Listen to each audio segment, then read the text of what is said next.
Hello, this is Storybooks channel. New videos are posted every day. Subscribe and click the bell. My eyes did not look at you with hatred, the blonde said, looking at her newborn daughter. An orderly walking by angrily scut the blonde. Oh my God! Aren't you ashamed to talk like that? She's an innocent child. The nurse left, and the young mother again looked into the serene face of her daughter and repeated in a whisper, "My eyes would not look at you." And she burst into tears. Life was ruined at the root. A golden 22 years. And here she lies, sleeping, yes, sniffling. This little girl's wonderful, all-around charming daddy owned a diner down the road. He was a practical man. Did I promise you anything? No. Well, you can solve your own problems. Asshole, she shouted. Don't expect me to give you your car back. You gave it to me, so I'll keep it, asshole. You can drive it for all I care. He smiled, and Wendy, not from anger at his carefree complacency, wanted right now to take and run over him, this very car. And in the women's clinic, she was so tortured with a referral for abortion that when the coveted paper was in her hands, it was as useful as a bridge along the river. Get out! The gynecologist bellowed at her. Couldn't you come earlier? I couldn't. The pregnant woman said. They wouldn't give me a referral. They kept dragging and dragging. How could I come earlier? You couldn't come before, and you can't come now either. Get out of here. And then there was a friend who said something about a grandmother who lives in the suburbs, but can help, if you bring her money and food at once and promise to keep quiet.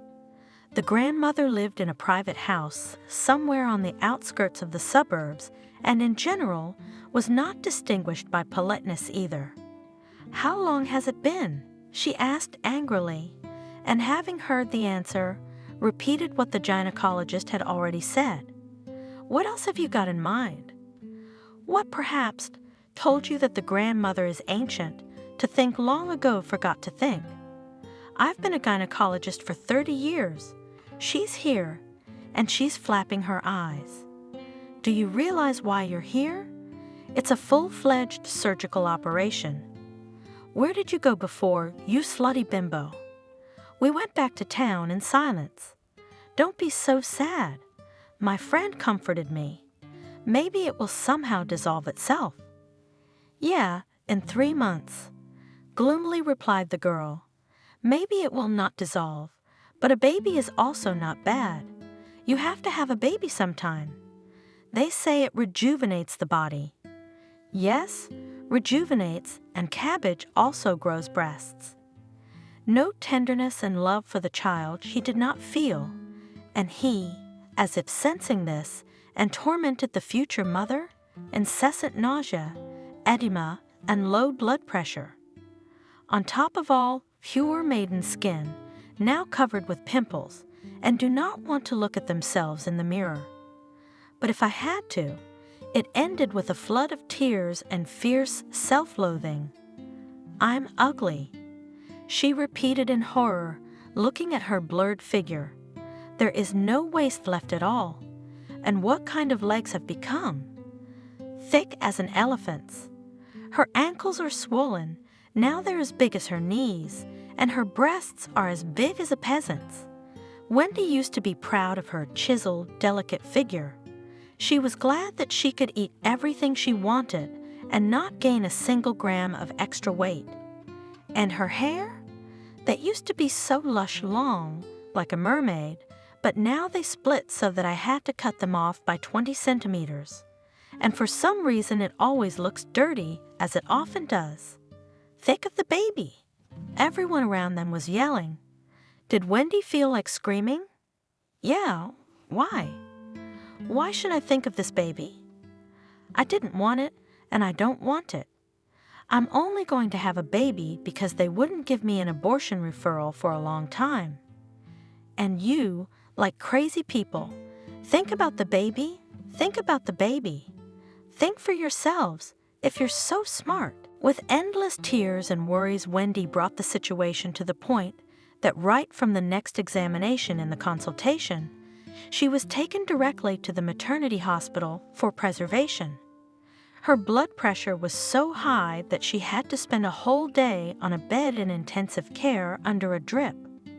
But the labor was a breeze. Wendy had no time to be frightened. The midwife was already showing her daughter. "What a beauty you have! Look at her. She looks just like her mom."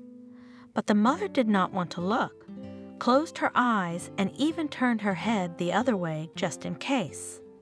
Well, roughly encouraged her midwife. "It happens, nothing. You will sleep, recover, and love will cover. Nothing, you will still be happy about your daughter, you will." She wasn't happy. Not then, not later. Never at all. The girl did not sleep at night, and the mother spent hours at the crib, shaking it. For some reason it was unpleasant for her to take the child in her arms. And all these sleepless nights, half asleep, tired days, in her head she had only one persistent thought. Why didn't I leave her in the maternity hospital? By now I would be free as the wind again. It was a shame to realize that life was passing her by. There were sunny spring days, and if it were not for my daughter, you could go for a walk, watch a new movie, eat a fruit ice cream, not hurrying somewhere in the park. And the money? How much money was now spent on a screaming child that no one wanted, not the father or the mother? Wendy bit her lip to keep from screaming in anger every time she went into the store. If she were free, she could buy everything here, or almost everything, and certainly that black dress and the scarlet shoes, the perfume that had just come into fashion. She'd stop looking in any stores at all, except for groceries, to avoid getting upset. "I'm a klutz," with despair thought the young mother. A wretched, half-impoverished, half-needed Plutchian. Wendy was firmly convinced that from now on her life would be a dull crawl from the playground to the store and home. Every day, all the time, forever, and without mercy. When the little girl turned 2, a miracle happened. Wendy was noticed by an interesting older man. He smelled of quiet strength and great possibilities. Had I finally gotten lucky? She thought with a sinking heart. In her dreams, Wendy saw herself in a snow-white dress and with a huge bouquet of flowers, holding the hand of her respectable husband. She would walk out of the marriage institution and get into an elegant black car. They will go on a wedding trip, and when they return, a splendidly decorated apartment will be waiting for them. Or better yet, not an apartment, but a whole house. Something not heavy and not stingy, but as if floating light, certainly with huge windows, so that there was a lot of air. It will be possible to start living like a human being, to start some unusual hobby, to wear a beautiful dress at home, to wait for her husband from work in the evenings. And then a shrill child's roar broke into her sweet dreams. Here it comes. That clumsy Lisa had fallen again, or hit something, or burned herself. I wonder if it's all kids trying to kill themselves all the time. Or is it just Wendy who's unlucky? Get up.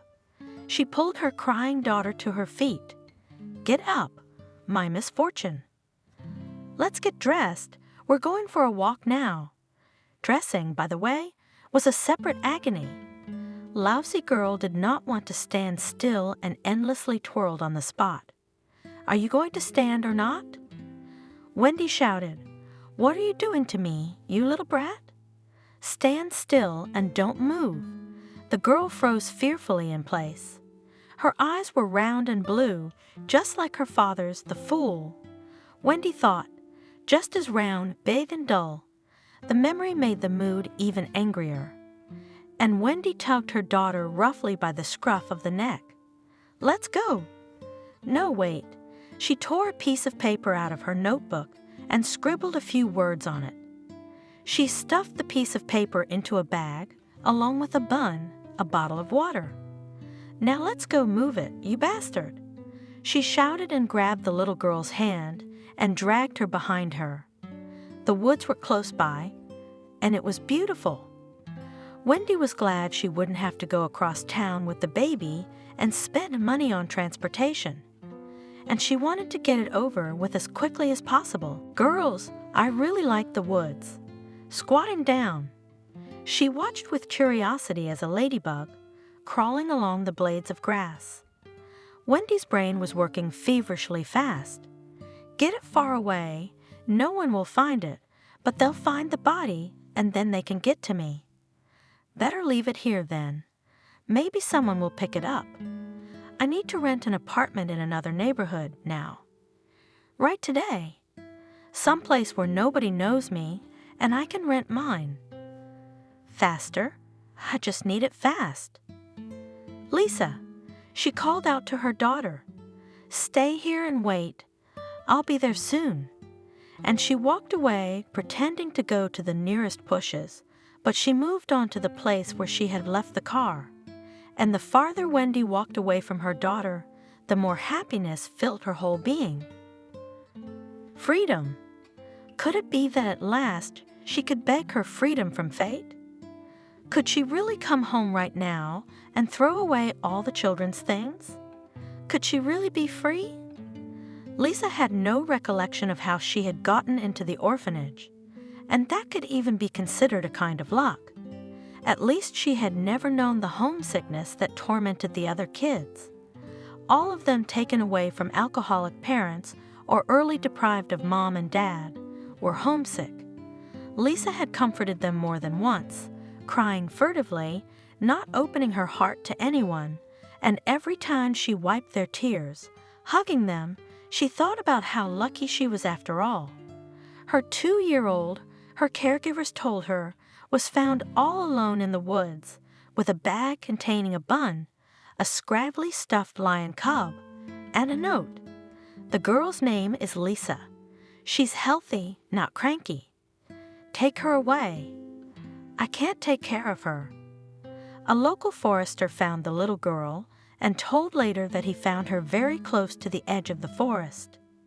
Immediately after he came to the road with a frozen baby in his arms, he immediately heard the sound of a car leaving and even managed to notice that the car was white.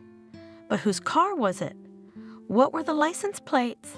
It all remained a mystery, and in the next few years no one tried to solve it. By nightfall, the man brought the girl to the nearest orphanage, where a kind-hearted nanny gave the little girl warm tea and sandwiches, and then bathed her and put her on a free bed. In those days, such sad stories happened in great numbers. The girl's name was changed, as they always did with foundlings to change their fate for the better. And Lisa became Kathy, an orphanage pupil and officially an orphan. Kathy, however, had a good life. The head of the orphanage was of that rare breed of people for whom work was a vocation. The same fanatical attitude to the work she demanded from the whole staff, and that's why only those for whom the happiness and comfort of their little pupils was paramount stayed there. So in the orphanage were affectionate nannies, strict but fair educators, and all together they created an atmosphere close to the family. Later, having already become an adult, Kathy often had to hear that orphanage residents are wild people, socially unadapted, and moreover piously convinced that the whole world owes them by right of orphanhood.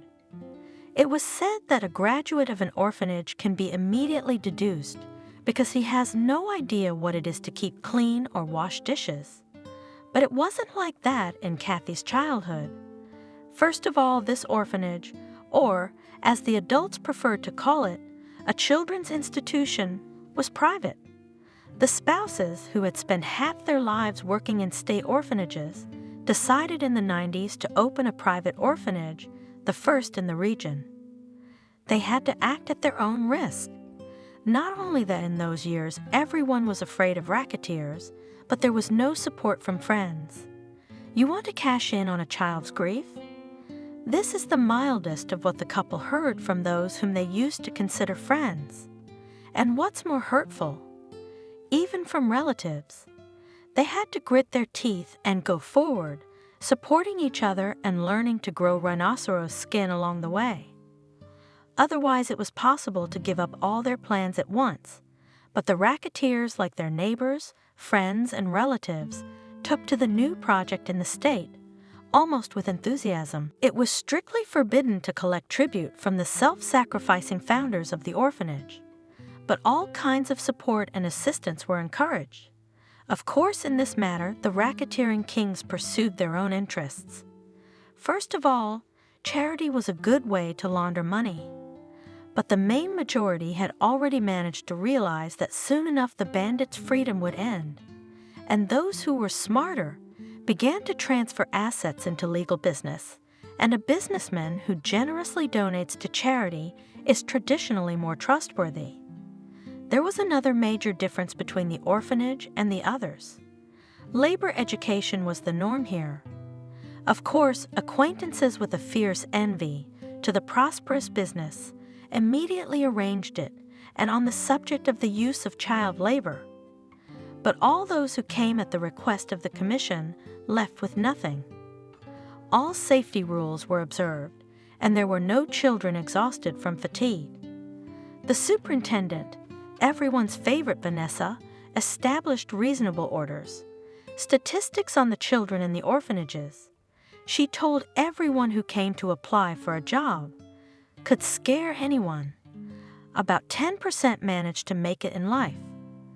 40% become alcoholics, drug addicts, prison inmates. Why does that happen? Many reasons, but one of them strikes me as particularly important.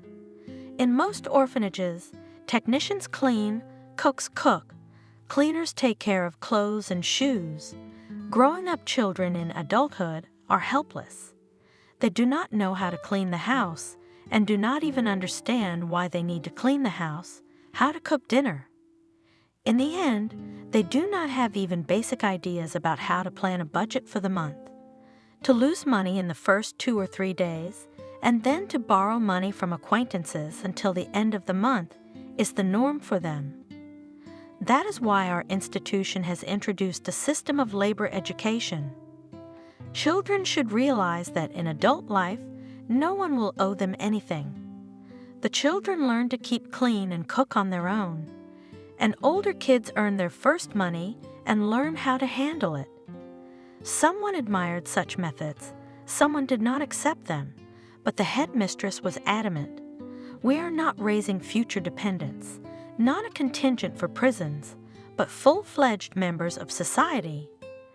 Our goal is to release into the big world a person who will work and appreciate the work of others, who will create a family and become a responsible parent.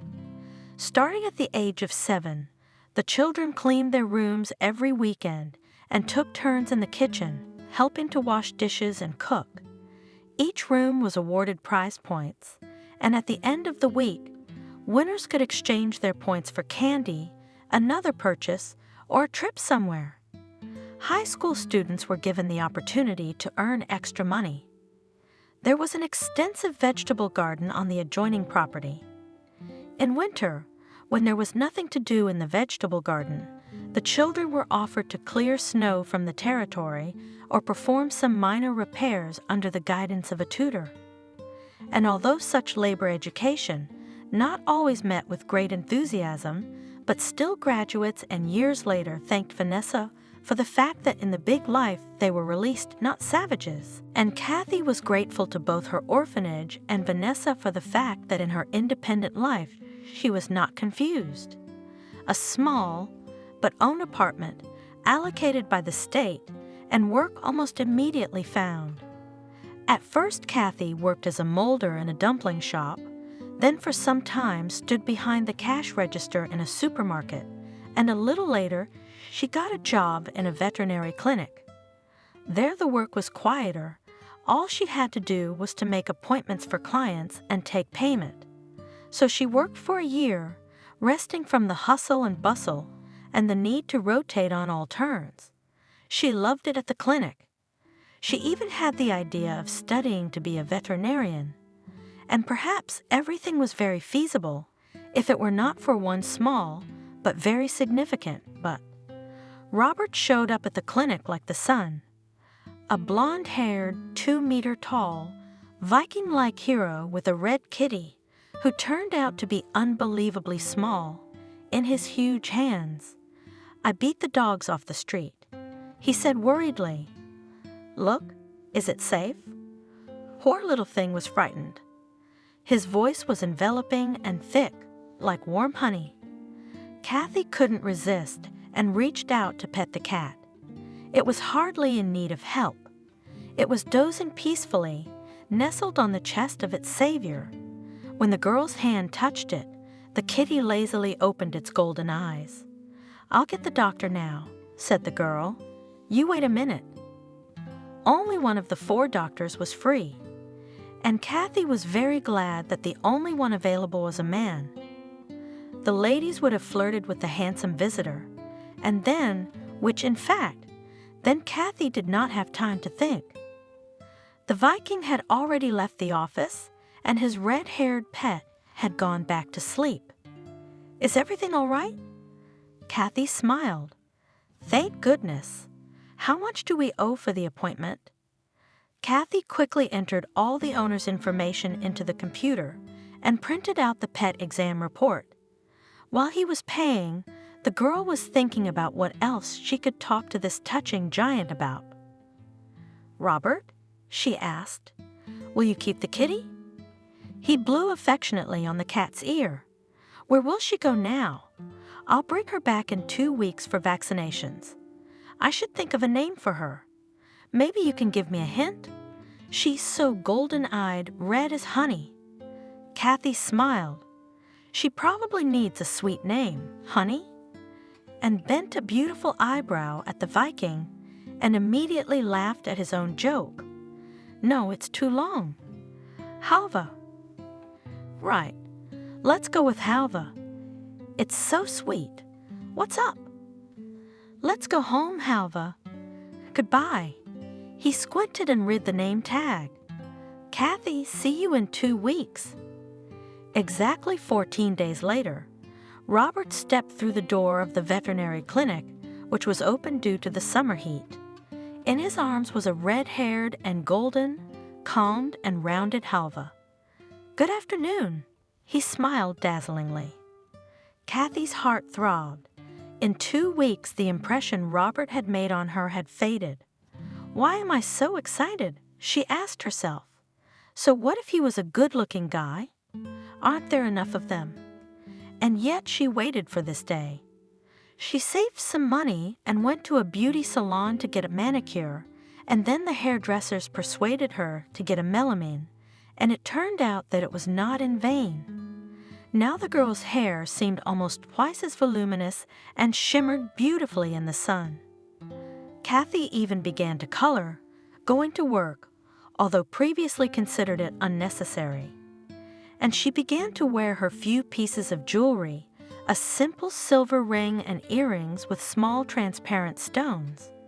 The earrings had been given to her by the head of the orphanage herself for her excellent studies. The ring was a gift from a sponsor for March 8th. Now Kathy felt almost beautiful when she met Viking Robert. "Here comes Halva for her vaccination," she said and went over to pet the kitty. "How are you doing?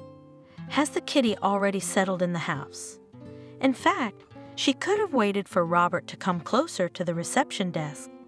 But Kathy wanted to show off her slim figure, which the uniform could not hide. Robert glanced at the girl with an appraising gaze. "She's settled in, and that's very nice, because it's boring to live alone, and there's a cat waiting at home." "Kathy, I could hear some hidden hint in those words." "You don't say," she sighed. "I live alone too, and sometimes I get bored. And you?" Robert winked. "Come and visit. When you get bored, call me. You have my contacts, right?" "This is awkward." The girl was embarrassed. "What's awkward about it?" The Viking was nobly indignant. "Come, Halva and I will be waiting for you." That same evening, Kathy met up with her best friend to discuss the news. Nancy she had met long ago back at the orphanage. Nancy was 10 years old when she was taken away from her father, a bitter drunk. On her first night in the orphanage, the girl tucked her nose into the corner of her pillow and blissfully said, "How nice it is here." Kathy sat up on the bed from surprise. "You're so good." Shocked, she exhaled. "Other people cry for weeks and weeks, and you say it's good. What's bad about it?" Nancy was surprised. "The bed's clean, the food's good, nobody drinks. It's good." And the next day she told Kathy all about it and how she had begged on the street to buy a bottle for her father because otherwise he beat her. And about how one day her father disappeared somewhere and the girl didn't eat anything for 3 whole days. And only when she fainted at school, they took her to the hospital, and from there they brought her to the orphanage. They said Daddy went to get treatment for alcoholism. She snorted. "They say that when my dad gets well, he'll get a job and take me home. They lie like I'm a little girl. He's cured, of course." "Well," Kathy suggested thoughtfully, "maybe he really wants to be cured. We had a girl, but her mother gave up drinking and took her back. Now they come to visit every Saturday and bring candy." "That's not my daddy," Nancy said sadly. "He'll never give up his booze." But that's where she was wrong. Nancy's father was indeed treated in a narcological dispensary and forever forbade himself even to think about drinking. Moreover, he got a job and visited his daughter every night. After 6 months, he was able to take her away for good. Nancy's father turned out to be a talented carpenter and often came to the shelter with his daughter, each time with some new gift. New chairs for the babies, long benches for the dining room, and once he made 10 closets for the children's rooms and didn't charge a penny for his work. Though Vanessa insisted on paying for it. "You took care of my daughter," he said, while I, like a dog, the last. Tears of remorse and shame welled up in his eyes. He never stopped blaming himself for the past. When Nancy turned 18, her father was gone. Some hooligans attacked him as he was walking after work in the evening and beat him badly. The man died on the spot from the beating.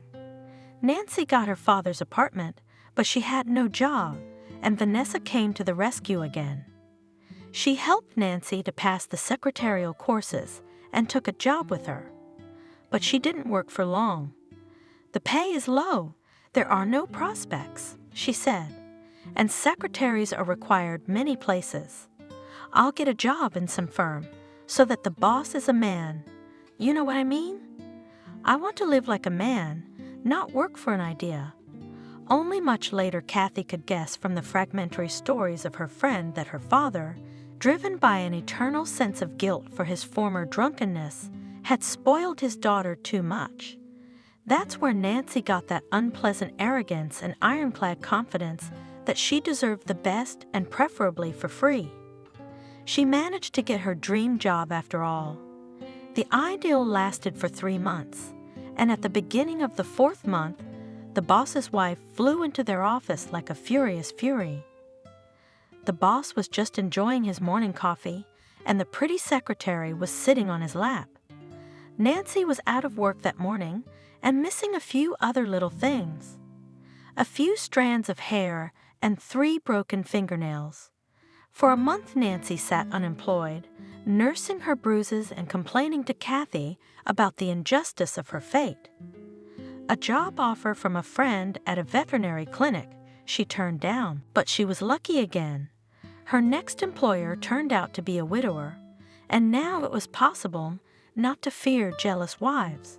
Since then, the girl managed to make repairs in the apartment and even have their own, although not expensive, car. With Kathy, however, they were friends almost as before. That is, Kathy pretended not to notice the increasing arrogance of her friend. "I don't know what to do, Nancy," she confessed that evening. "There's this man I met, and didn't you notice if he was coming in his own car or what?" Nancy interrupted her. "How's he dressed? Is he wearing brand name clothes or market clothes? Clothes like clothes." Kathy frowned. "I don't know your brands, and I don't know what he's driving." Nancy sighed brokenly. "When will you learn to pay attention to such things? It's very important. A handsome face is one thing, but maybe he doesn't have any other virtues besides a pretty face. So what then? What's that got to do with it? So now we have to evaluate every man we meet and see if he's rich or poor? Is it better to waste time with a pauper? Live on a dime and admire his pretty face until he gets sick? All right, well, you gotta take a chance anyway. Stop by his place if he wants you to. See where he—" It had been 3 months. No, Kathy, this was not the deal." Robert smiled crookedly at the sight of the certificate from the antenatal clinic. "You should have thought about avoiding pregnancy." He looked terribly confident. He looked at his friend as condescendingly as a wise adult looks at a misbehaving child. "You can't fool me, but I'm not angry with you." That's what was clear in his gaze. And that condescension was so disgusting that Kathy lowered her head so as not to see it. So that was it. Turns out pregnancy was something to be avoided. Why hadn't they agreed on that right away? "Wasn't there anything you should have thought of?" asked the girl. "2 people have children. I am a man," he answered simply. "After all, it is not me to go 9 months pregnant, to give birth and a child alone to raise, too, not me. From me only alimony, and even then not much. So pregnancy and everything that is connected with it, it is a woman's care." From this simple reasoning on the soul of Kathy became even more disgusting. It can be like that. It seems that a person argues logically, consistently, and you listen and realize that he is just a coward. "I thought we were in love," she said sadly. "You said yourself that you love me, didn't you? Don't you remember?" "I do, but I didn't say I wanted to have children," Robert pointed out. Why put it all in one place? And to tell the truth, he wasn't lying. There was no talk of children, but Kathy thought that one thing implied another. The holy woman Vanessa and the whole wonderful orphanage staff taught their pupils to take care of themselves and others, not to wait for help from the state, to earn their own money, but how to teach them to beware of people's irresponsibility, thoughtlessness, common dishonesty? Kathy, noticing her friend's distress, Robert began, "Let's talk frankly. We have not been together long enough, and it is too early to talk about true love. At most about falling in love, attraction, and passion. Wouldn't you agree that's true?" "Maybe it is." Kathy didn't disagree. "It's probably true. But don't you realize that the situation has changed? Our with you love, do not love, it is now a matter of tenth. There is a child, it is already there, and you and I, as parents, need to think about its future, not about our own hobbies. We can agree on that. This baby, Kathy, is not good for you or me right now. Get rid of it, and you and I can continue to date, get to know each other, and who knows, maybe someday. I've been gotten rid of too." The girl interrupted him. "My father and mother didn't need me either, so they took me to the forest. But that's quite an atrocity." Robert was horrified, "But I don't want it to come to that. Look, what's 5 weeks? It's just a clot of cells. But if left unchecked, it could ruin both our lives. You want us to make a deal? I'm making a deal, and you don't like it." "It's not a deal." Kathy flared up. Doesn't that mean finding a solution that works for everyone? Do you want to be happy? Is that what you think of me? It's not for you, it's for me to get an abortion. And you want to buy that we'll keep seeing each other. And maybe get married someday. Do you think I want to be in a relationship with a traitor? I'm not a traitor. I'm being honest about what I want. And if you decide to have the baby, you know I won't want to continue the relationship. I'm not planning on rushing into this. You'll file for child support, of course, and I'll have to pay for something I didn't want and don't want. Imagine going to the store, looking at something, and they won't let you out until you pay. How is that fair? You don't even have any money on you. You just came in to wait out the rain. But no, they make you pay. It's not fair, finally. What if you went to the store, took a bite of cake, they make you pay for it? Is that fair? Don't twist things around, Kathy. Besides, have you thought about yourself? Okay, me, my well-being is not part of your calculations, I get that. What about you? You can't get a big alimony check. You wanted to study, but if you decide to keep the baby, what's the point of studying? Think about it. I'm asking you to think about it. I've already thought about everything. The girl said firmly and looked at Robert, right into his handsome face. There was no love left. Washed it away with a wave of cold Robert's cynicism, all his supposedly reasonable reasoning, but in fact just designed to mask the fear that now his cozy, quiet life will change. "What did I see in you?" she asked quietly. "You look like a big, strong man, but inside you're a little boy who's afraid of everything." "You're afraid of everything, Robert. You only had enough to pick up a stray cat, and you don't want to know your own child. Calm down, you fool. Don't cry.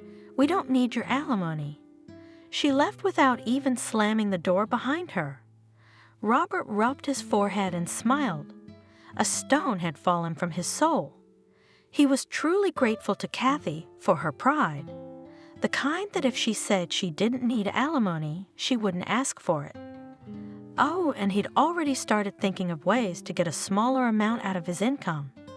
He'd have to negotiate at work to draw him a certificate of his miserable salary, and that would be so tedious. He'd made a mistake with Kathy, of course.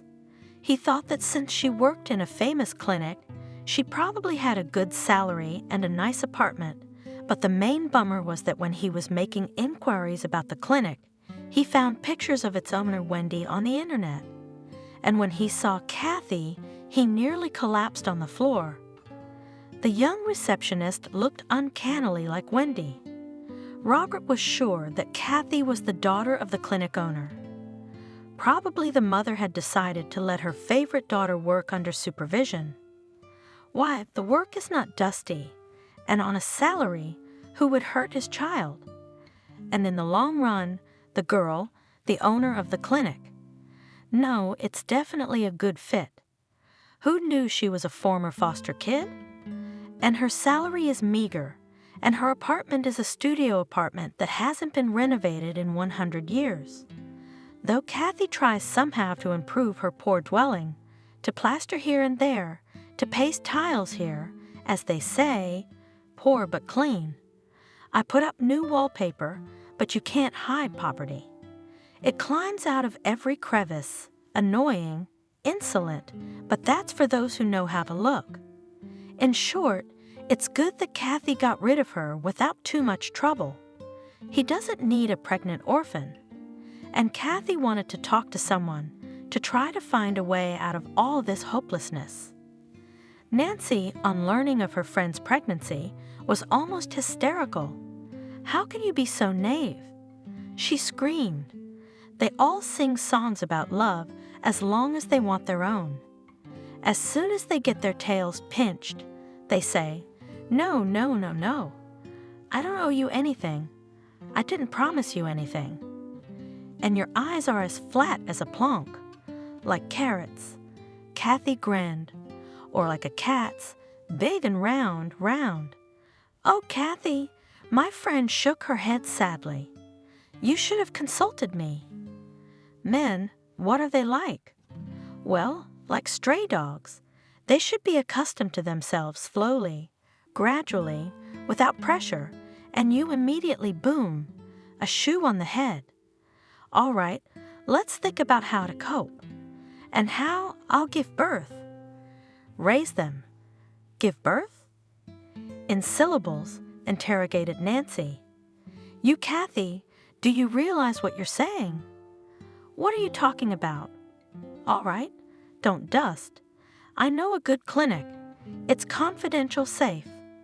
I'll take you there. I'm going into labor. The girl repeated stubbornly. I've already decided. It's not too late to change your mind before it's too late.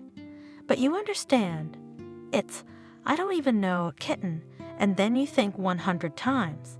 And this is a whole baby. Is that why you don't have cats? Kathy smiled. Kathy. She was stopped at the front door by the owner of the clinic. I need to talk to you. Come in right now, it's urgent.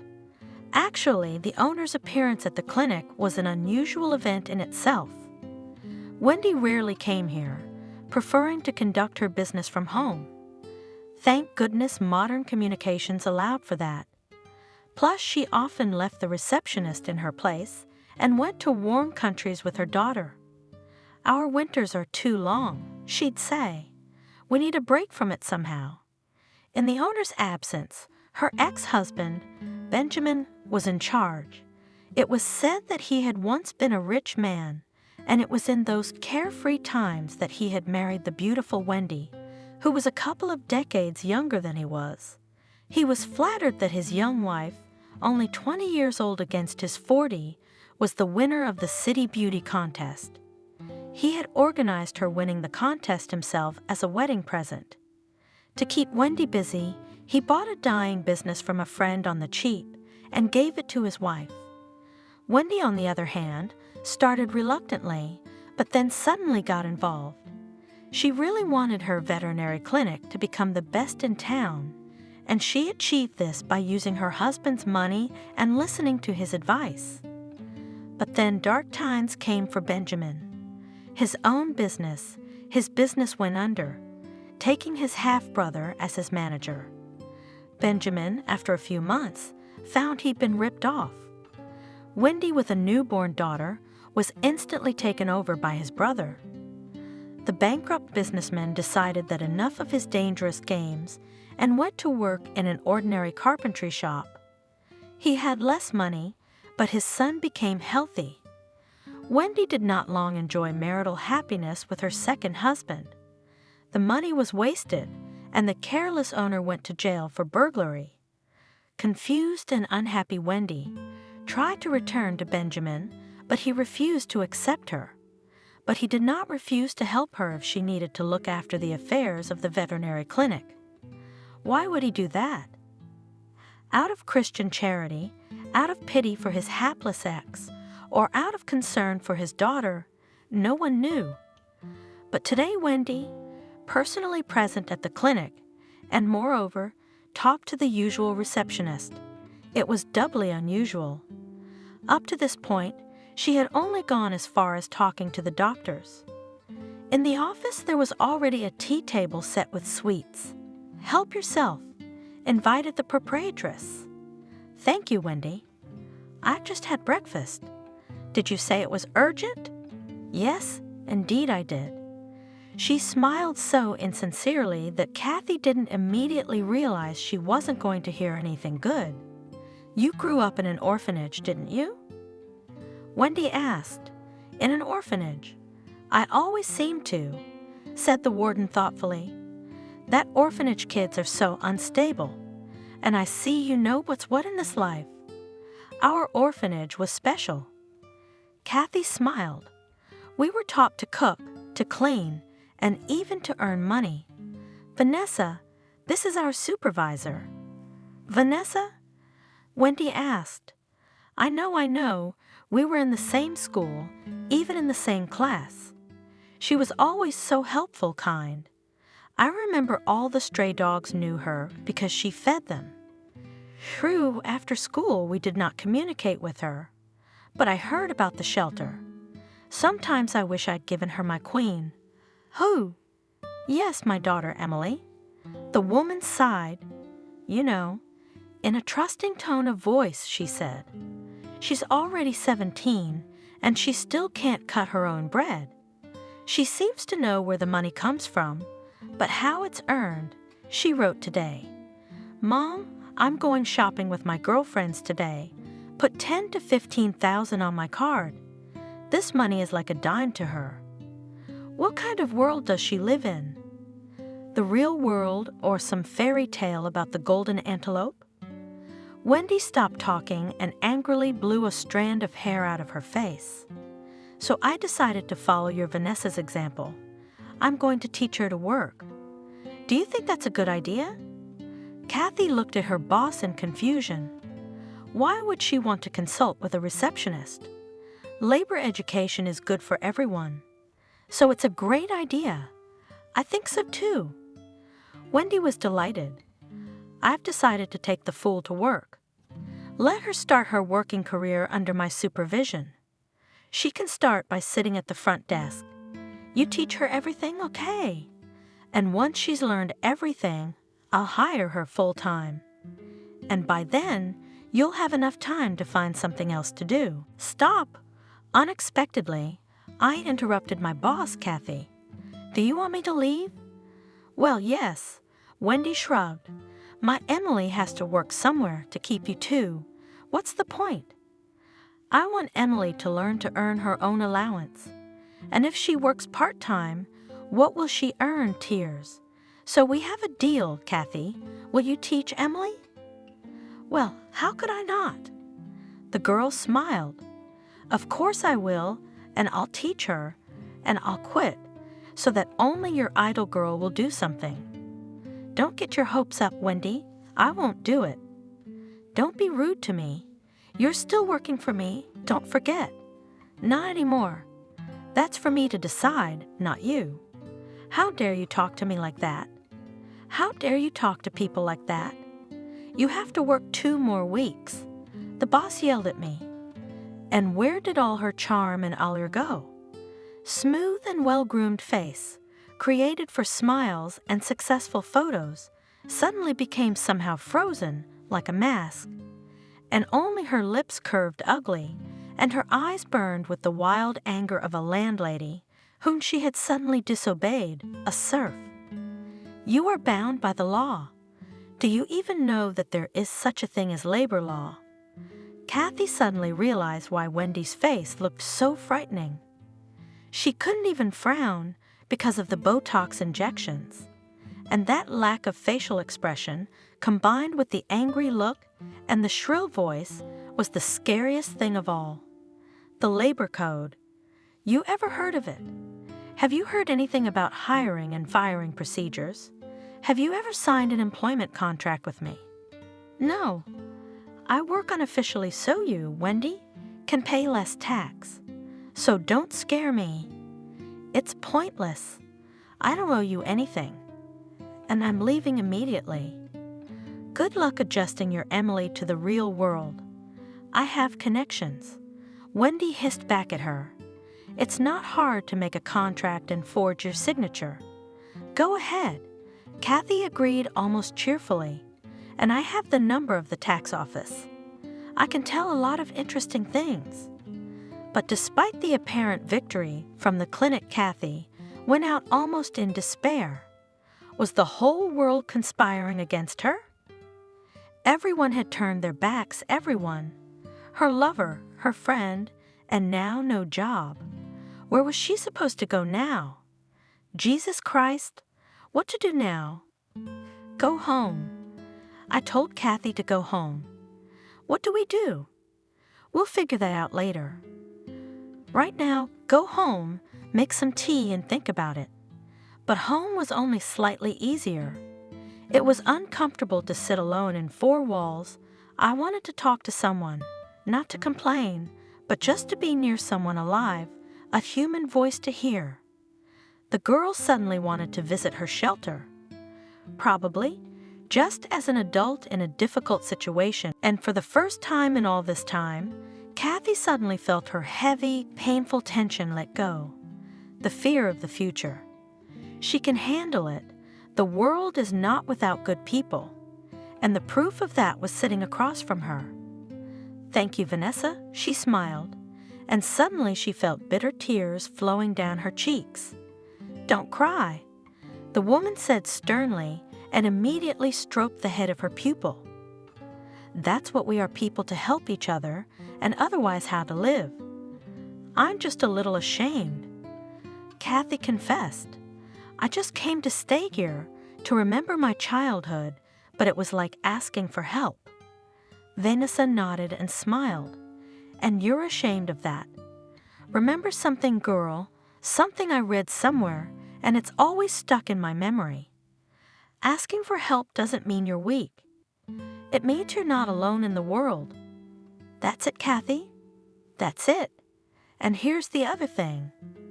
By the time our baby's born, it'll be 5 years since you got your apartment. Here's what we could do.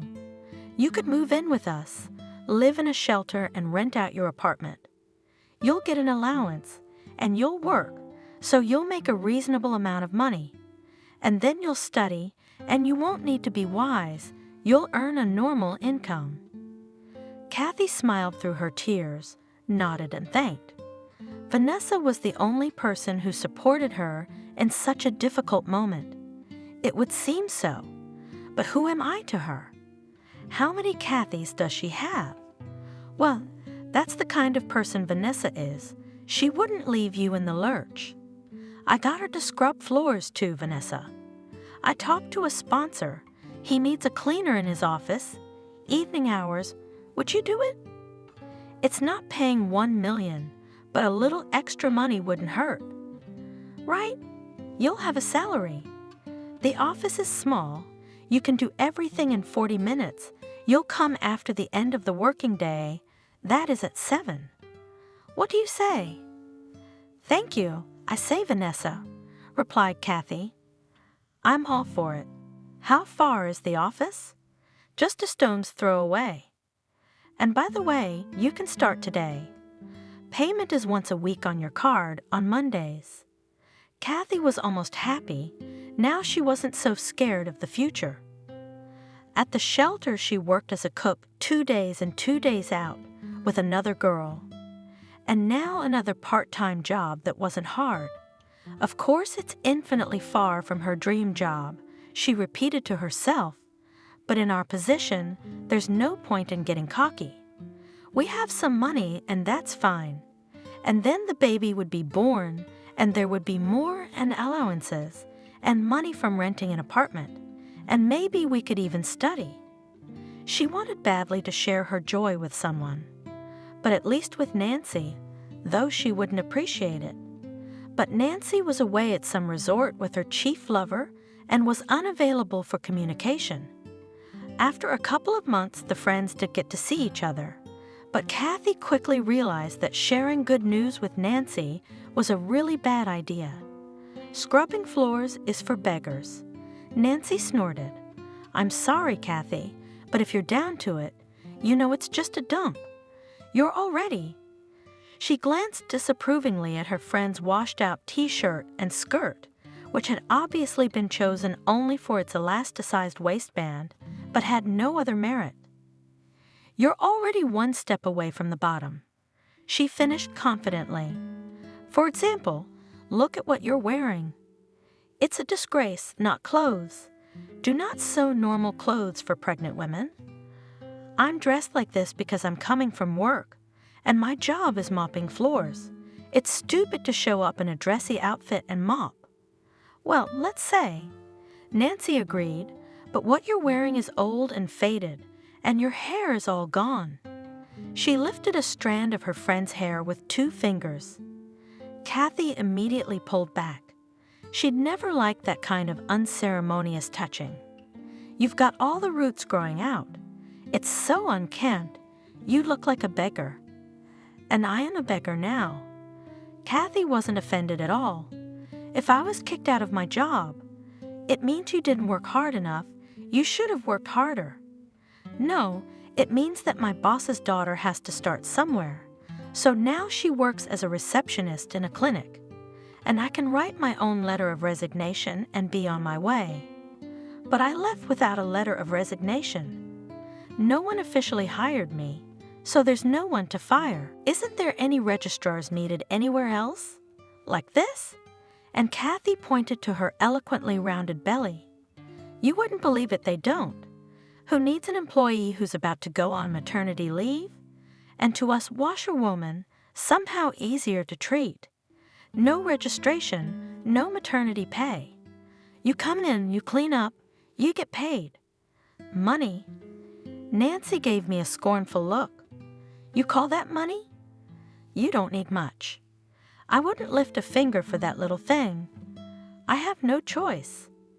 Kathy answered calmly, "When you don't have any money at all, you'll be glad to have something to put on your plate." Kathy bit her lip and was silent for a long time. She saw that her friend didn't understand her at all and judged her, which was much worse, and even became ashamed of her undemanding nature. Kathy had long ago realized that for some reason many people considered the struggle for survival an unworthy cause and would rather sit and cry than take up what was on offer. After all, Nancy had an intermediate moment in her life when she had not yet met her Kevin, and she was forced out of her job due to downsizing. So she suggested to Nancy that she talk to her boss about employment. Their veterinary clinic was in need of a second person at the front desk. Nancy smiled slyly and wondered, "How much will I be paid?" When she heard the salary, she grinned, "It won't be enough for me, you little thing. And the schedule is 2 after 2. It is not to see the light of day, but even a little money is better than nothing."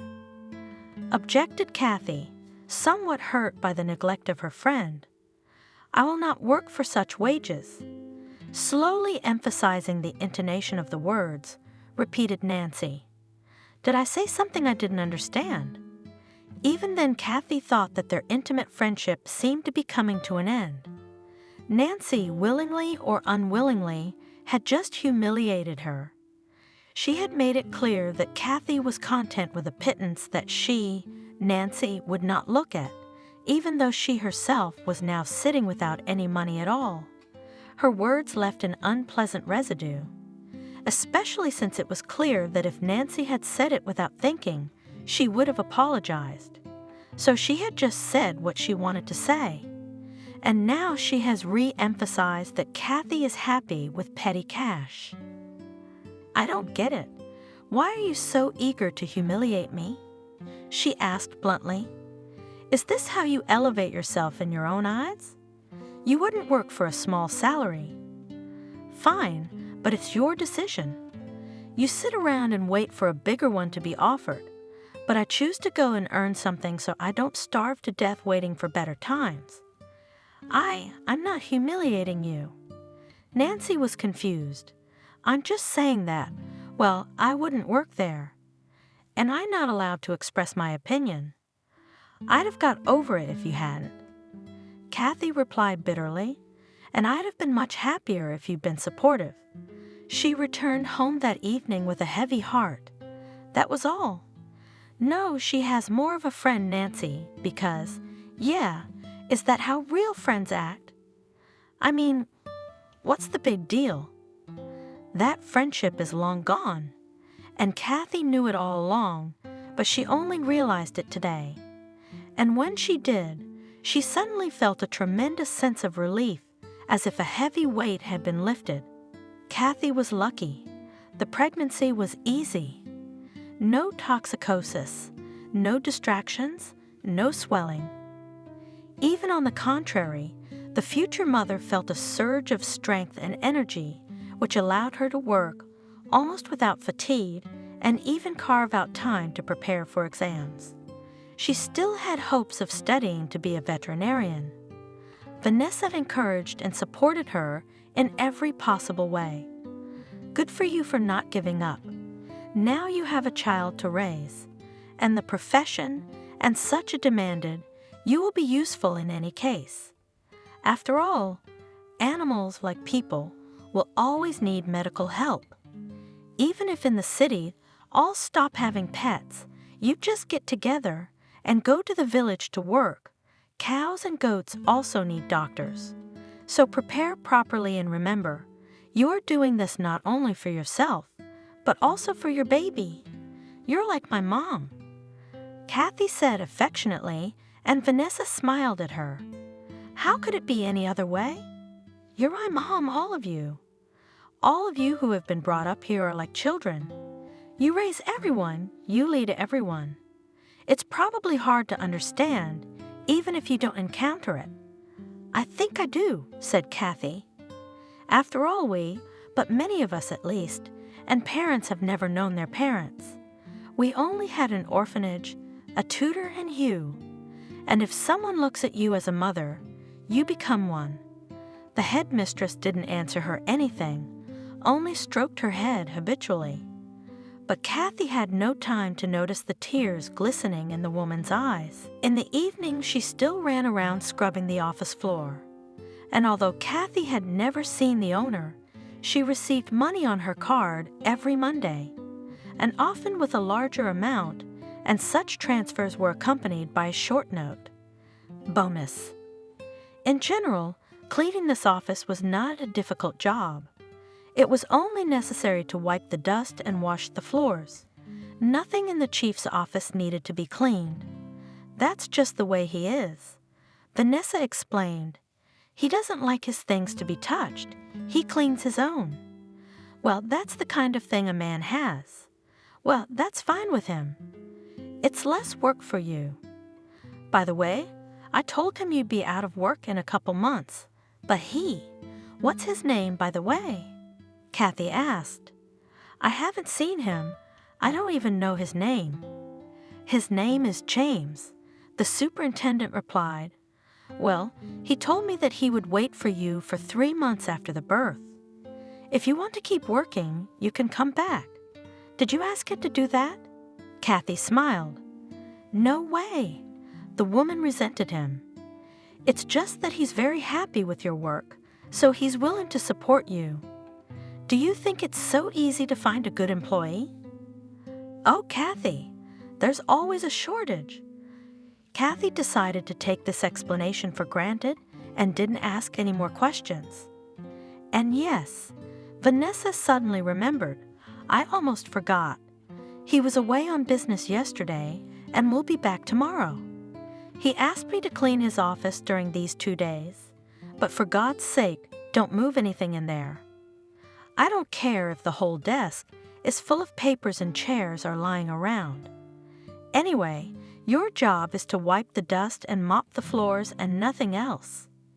It was even scary to enter the chief's office, in case he accidentally touches some trifle, and then you'll get a harsh reprimand from the boss. But once I was in the Holy of Holies, I realized that there was nothing to worry about. The place was so perfectly tidy that I probably didn't need to clean it. But since you asked, Kathy pulled a dust rag from the pocket of her lab coat. James, it had to be said, was clearly the kind of person who liked to go over everything.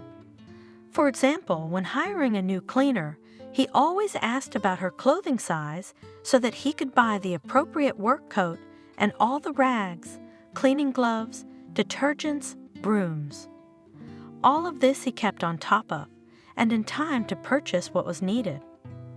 Kathy decided to start with the desk. It was almost completely empty. A pen, a day planner, and a framed picture of a little girl. Probably a daughter, or maybe a granddaughter. Kathy quickly wiped the desk and was about to dust off the portrait. Only leaning closer to the photo did she suddenly freeze. She knew the little girl in the picture, and she couldn't help but know it, for a photograph of the little girl, seemingly at the same age, was kept in Kathy's own file. And underneath the photo was the caption, Kathy. In the picture, in both of those pictures, was her, Vanessa. Before Kathy knew it, she had grabbed her cell phone out of her pocket and dialed the number of the orphanage manager. "Vanessa, can you hear me?" "Yes, Kathy." As always, the woman answered calmly. "What's wrong? You told me to clean the chief's office." "Yeah, did you break anything?" "No," said Kathy, "but he has a picture of me as a kid on his desk." There was a confused silence. "Kathy?" Vanessa finally spoke up. "And you, in one word, are you sure you're not imagining it? Could it be a similar girl? You said this man is a sponsor of our orphanage." Kathy interrupted her. "Has he ever been to the orphanage himself? Could he have seen me there?" The superintendent thought for a moment. "No, I don't remember that.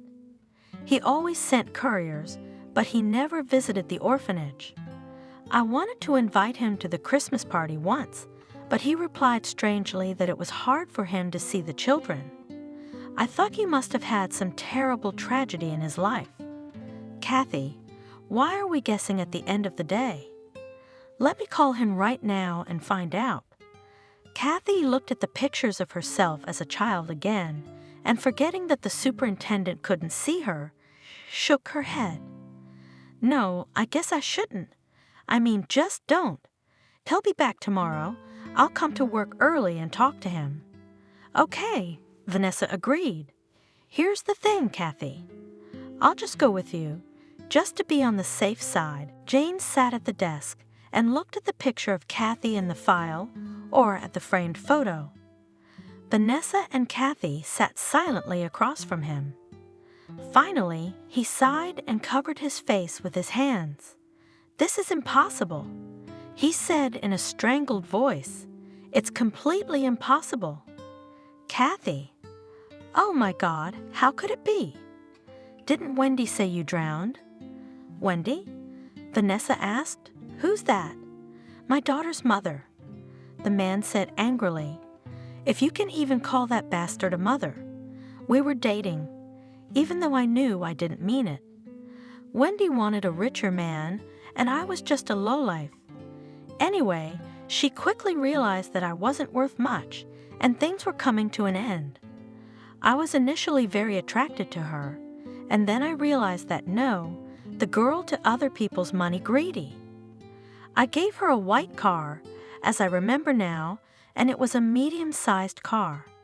And when Wendy saw it, she curled her lips, and then she said, 'Why didn't you give me your money?'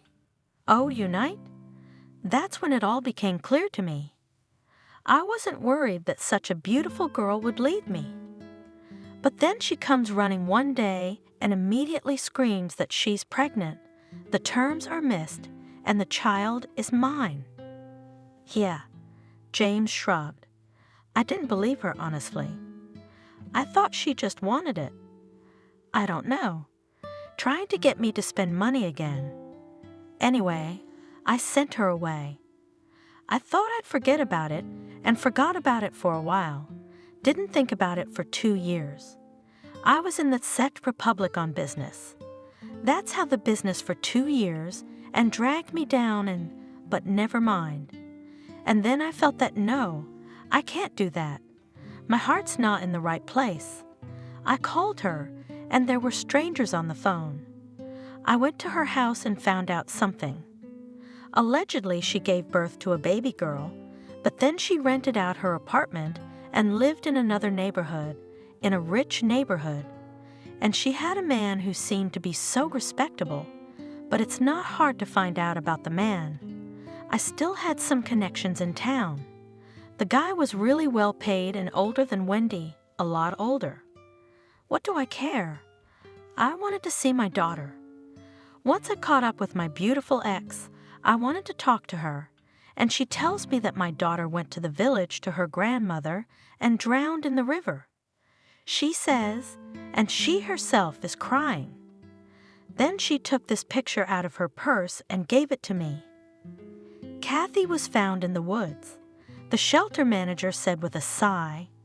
A forest ranger found her. The girl was all alone.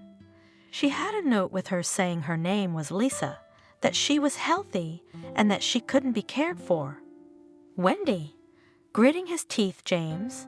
Snake, she's not a woman, she's a witch. Wendy? Kathy suddenly asked. So her name is Wendy? Well, yeah. She sort of divorced her husband afterwards, and then I don't know what afterwards. She has a veterinary clinic. Right. He slammed his open palm on the table. Let's go to her. Let's all go, James. Vanessa tried to stop him. Maybe you shouldn't get so hot. Chill out. Vanessa. He turned toward her, and the woman stepped back. There was so much suffering in his gaze. For so many years I thought my daughter, that she had drowned, and she'd been living in an orphanage all this time? She didn't know her father or her mother. I couldn't bear to look at the children, my heart sank. If it hadn't been for chance, she and I would never have found each other. And you're telling me to chill out. Kathy. He took his daughter by the hand. Daughter, you can't be nervous. You'd better stay at home. I'll deal with your mom myself, and then I'll come and tell you everything. And you and Vanessa. That's right. Vanessa cheered up. This is your business, and me and Kathy. Unnecessary nerves do not need. We'll stay together, have tea and cakes. Yes. James, Dad. Kathy looked pleadingly at her father. Maybe you shouldn't go either. Maybe it's over. The important thing is that everything's okay now. You'll be a grandfather soon. What's the point? The man hugged his daughter and kissed her affectionately on the top of her head. I'll be back very soon, Kathy, he promised. Wendy, meanwhile, was almost perfectly happy. She felt 20 years younger, and that happened to her every time she got a new lover. This time it was a totally awesome character. A pure Viking. If only I'd known my clinic had such handsome clients, she murmured, standing on tiptoe to reach the guy's lips. You'd show up for work more often. So what's your kitty's name, Helva? Robert smiled and touched Wendy's lips with his fingertips. Yes, she's got a sweet tooth. I wonder how old she is. You can't tell from her face, but she must be putting more money into herself than he could ever dream of. Halva is my favorite treat. By the way, how about we take a trip to the birthplace of Oriental sweets together? Oh, come on. Where would I get that kind of money? Sha, honey. I'll pay for it myself, and you don't need to talk about it. Suddenly she stammered and looked fearfully at the door. Some voices were coming from behind it. You can't go to Wendy's. I'm allowed. A man's voice bellowed back. At the same second, the door swung open with a bang. James looked disdainfully at the tall guy Wendy was clinging to. Get out of here. He tossed it carelessly. You can wait outside because I have an important conversation with Wendy. Robert looked at Wendy confusedly and, noticing her slight nod, left the office. What do you want, James? The woman asked. She looked perfectly calm. Is that allowed? You barge into my office, distract me from something important. What's all the fuss about? You told me.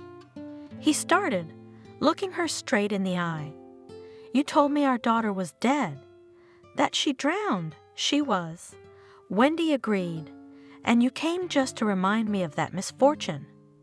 Then there was no need to try.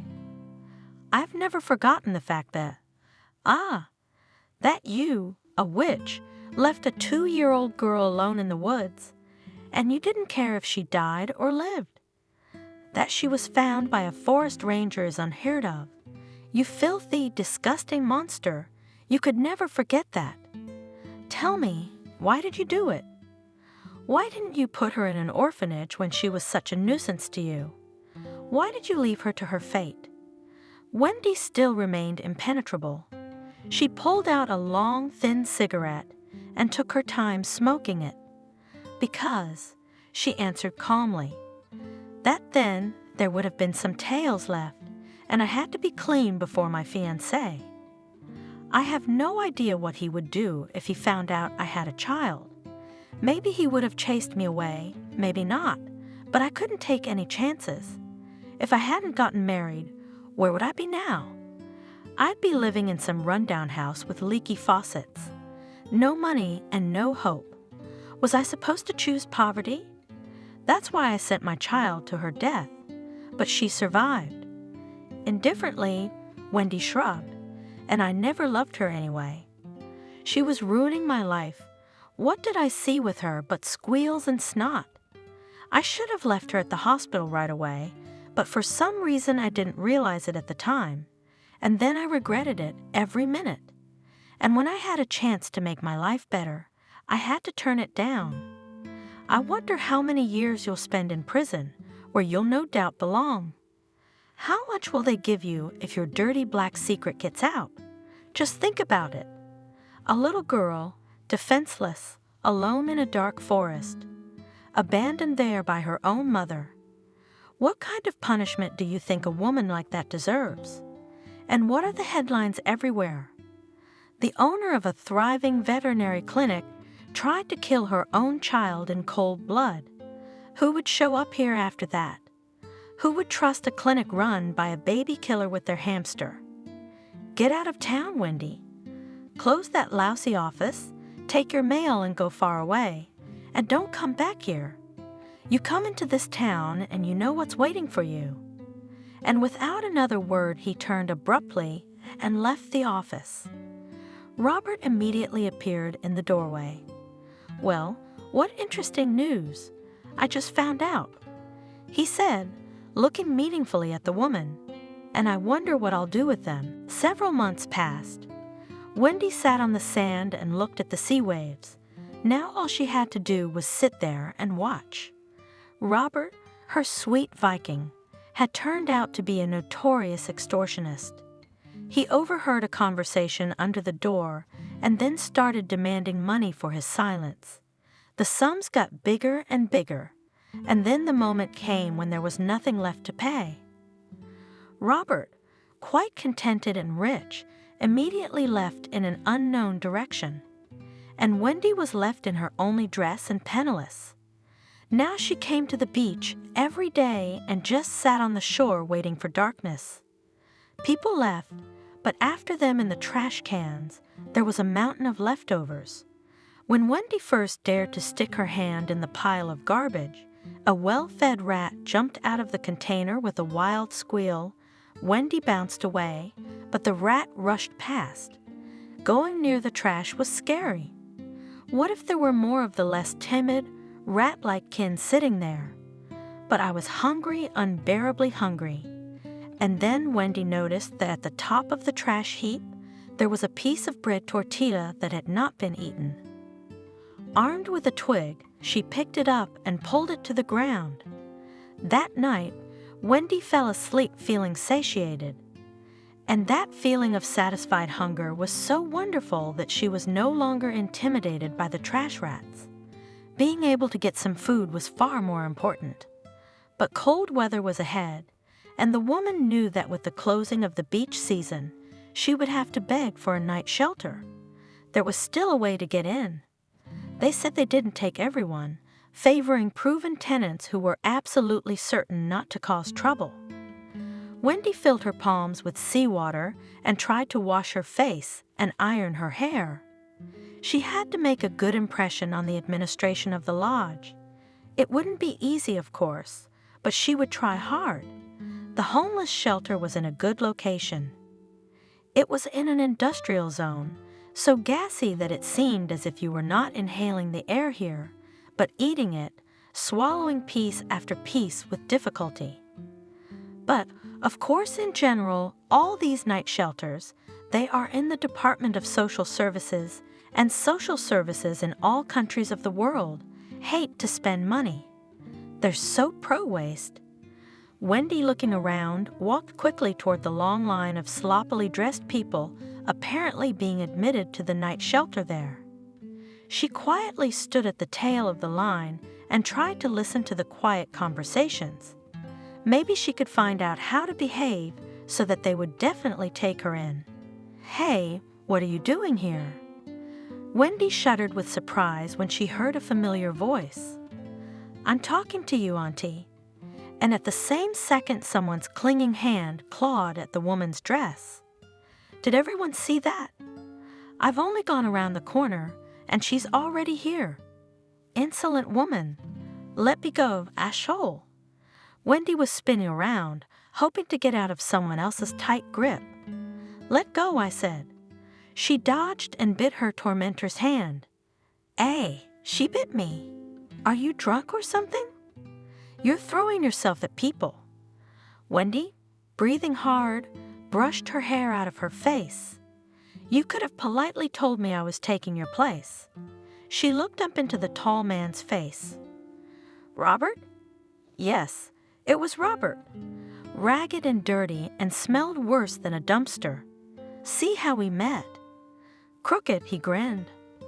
All your money went to pay off your debts. I'm in a shelter too. I want to wait out the cold. Well, let's get in line, or someone else will come and beat us.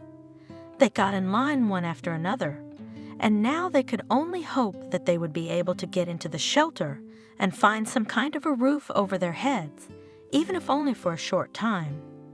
And no one in the world cared about them. No one, because they deserved it all. Karma? Boomerang? Yes, it was. That was the punishment for two lonely and lost souls.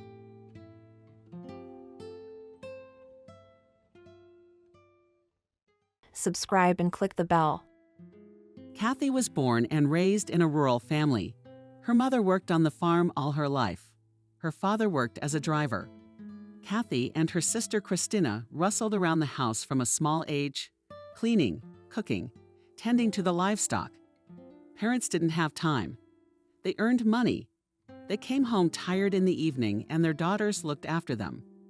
They would set the table, pour tea, and carry clean towels after washing.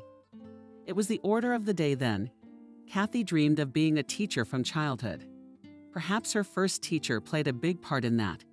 It was a beautiful, very intelligent young girl, barely graduated from the institute. She spoke competently and calmly, knew the answers to all questions, and skillfully motivated the class to successful study. She had no laggards. Even the weakest tried and stretched to please Mrs. Anna. Kathy remembered crying when her favorite teacher's practice was over and she went home. She hadn't been the only one upset. Since then, the girl had firmly decided that when she grew up, she would become a teacher, as good and kind as Ms. Anna. So Kathy never changed her mind. She studied well, and having finished school, easily entered the university. Life in the city began to get strange. That metals, a room in the dormitory. It was so unusual. The girl had never been separated from her parents and sister Christina for longer than a couple of days. And here it was all of a sudden. It was scary and hard at first, but Kathy quickly got used to it. She liked her studies, her classmates, her teachers. The girl realized more and more clearly she had chosen the right path. Being a teacher is really her calling. After receiving her diploma, Kathy got the first job in her life. She was taken in the local city school, also in the prestigious language gymnasium. And the salary offered such a young girl could not dream of. Kathy plunged headlong into her work. She liked everything and to teach, and answer the numerous questions of her kids, and write notes for lessons, and deal with interesting and difficult cases for the pedagogical council. A young specialist was noticed and appreciated. It was nice to receive compliments from experienced colleagues. Kathy felt really happy. Christina, her sister, had also moved to the city by then. Graduated from the College of Economics. She got a job at a meat packing plant in the administrative office. Even got married, and very happily. James, the son of the director of the plant, fell in love with the pretty young employee. He was from a wealthy family, handsome, educated, witty. Perhaps his parents were at first against the bride's misbehavior from the village. But after recognizing her, they grew to love and accept her. Of course they did. Beautiful, hardworking, faithful, kind. The young lived in their own apartment, which had 3 spacious rooms and a huge loggia. This miracle was given to them at the wedding by James's parents. Kathy was sincerely happy for her sister. But her personal life was not going well. Back in her university days, Kathy had several failed romances. They all followed the same pattern. First, the girl became enchanted with the next suitor. She began to see him as an ideal man, prepares in her mind for marriage. Then came the epiphany. Wearing heartache and almost disgust to the one who recently was the meaning of life, Kathy. For some reason, her beau turned out to be infantile and spoiled creatures and egoists, not independent, weak. No, with such Kathy could not connect her life. Bitterness, disappointment after each breakup remained for a long time. That's why Kathy decided to take a break. Well, these men, they're just frustrating. It's better to get down to work on her career.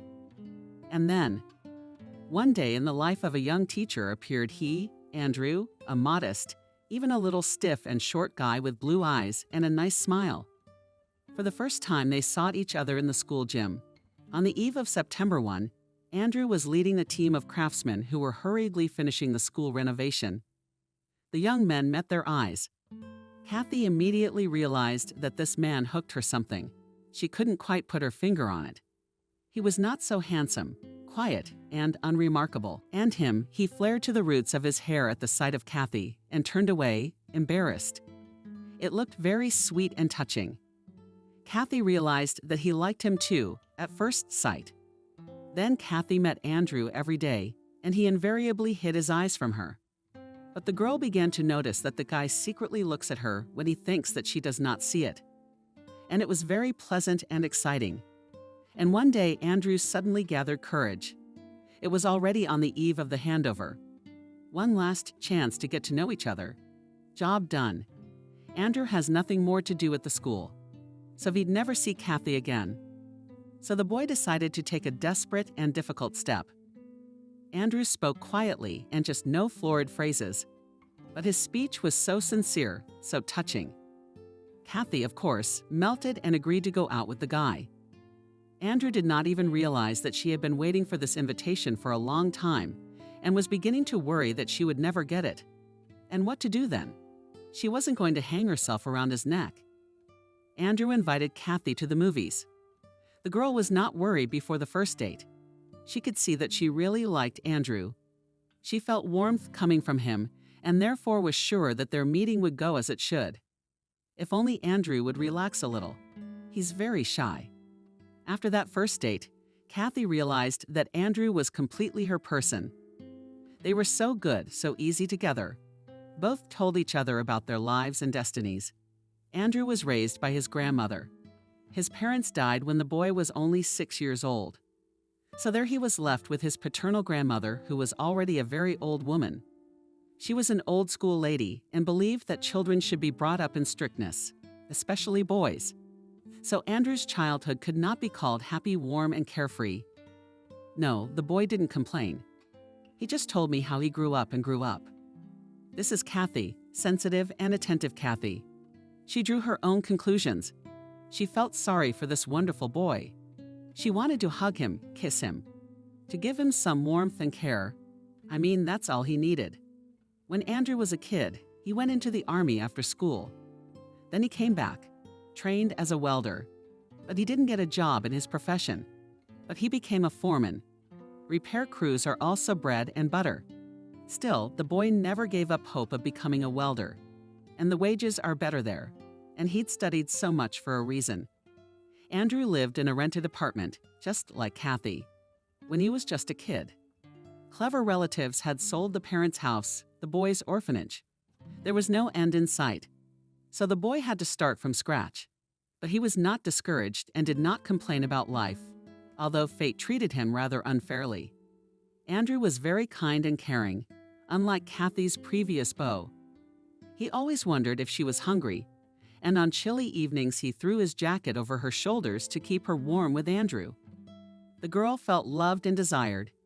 He seemed to be willing to do anything for her. It was a wonderful feeling. Kathy realized that she had fallen in love, and the feeling was completely mutual.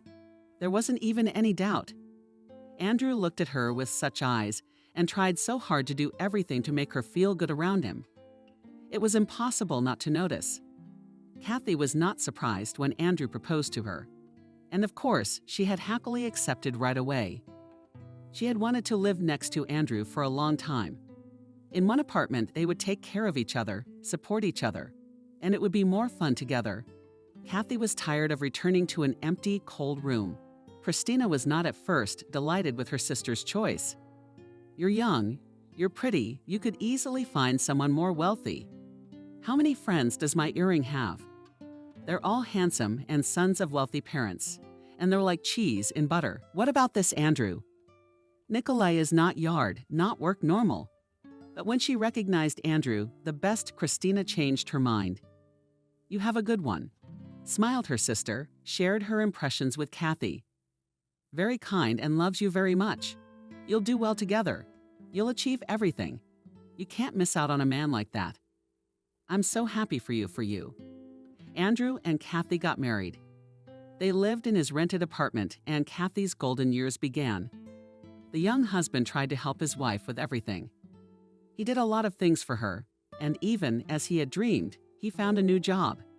He got a job as a welder at a construction site, took part-time jobs, did not refuse the opportunity to poke around, as he was going to get his own apartment. Andrew dreamed of buying a 3-room apartment in a prestigious neighborhood where there are a lot of good schools and playgrounds, so that his and Kathy's future children had a happy childhood. Andrew often made surprises to his young wife. He would give her a ring for no reason, or just come home with a bouquet. Kathy felt the happiest in the world and thanked fate for sending her such a loving and caring husband. The young couple talked for hours and discussed movies and life stories, friends and relatives. They made plans. Sometimes they argued. Not without that, but they always came to a compromise in the end. They liked the same movies and books. They both discovered new and interesting things about each other. For example, with Andrew, Kathy got into hiking in the woods. Andrew, thanks to his young wife, loved the theater. Kathy was sure that she and Andrew were soulmates, halves of one whole. Even though the couple lived poorly, they had enough to live on. But both excesses like a luxury car or annual trips to the sea. There was no speech yet, but both were happy with what they had each other and often discussed that chance meeting at school, which might not have been. Take Kathy, a vacation in August, as her superiors had suggested to her. And then Alex was born. How did the young couple rejoice at his arrival? The new father was glowing with pride, taking his son Andrew in his arms for the first time. He turned out to be a wonderful parent, attentive, sensitive, caring. He could spend hours after work driving around with the stroller to give his young wife a break. But Kathy most often went for a walk with her husband. It was so pleasant to walk together with Andrew, holding the handle of the stroller and in a low voice, so as not to wake up his son, to talk to the man you love about everything in the world. The young parents liked to make plans for the future of their apartment. They still didn't have one. But the amount in the bank account was slowly but surely growing. Just a little bit more, and the couple will be able to afford to buy their own home from Christina's sister Kathy. At the same time, their daughter Helen was born. Young moms often went to visit each other and together learned the wisdom of caring for babies. The sisters shared advice, discussed the successes and failures of their babies. Kathy felt truly happy, and her husband is so loving and understanding. And her sister is close by. The young couple often dreamed about how their son would grow up. Surely he will be smart, kind, brave, will become, perhaps, a scientist or a master of all hands. And they and parents will try to ensure that the innate talents of their child to open and gain strength. It is only necessary to be attentive and patient. Andrew planned to study a lot with his son, to support him and always be there for him in a difficult moment. Kathy was glad that it was easy and calm at heart. The two of them and cope, raise a child a good man. But the dreams of the couple were not destined to come true. A few years after the birth of their son, misfortunes one after another fell on their small family. First came the financial crisis, as a result of which the couple's savings depreciated. They were only a few days away from buying their own apartment. The goal was so close. But after what had happened, The money accumulated in their account could only buy a couple of winter jackets. And that's if you're very lucky. Alex was already in daycare. Kathy was out of maternity leave. The couple took it hard. They even cried. I don't know what to say. Andrew couldn't help but cry. He thought his wife couldn't see, but she saw everything.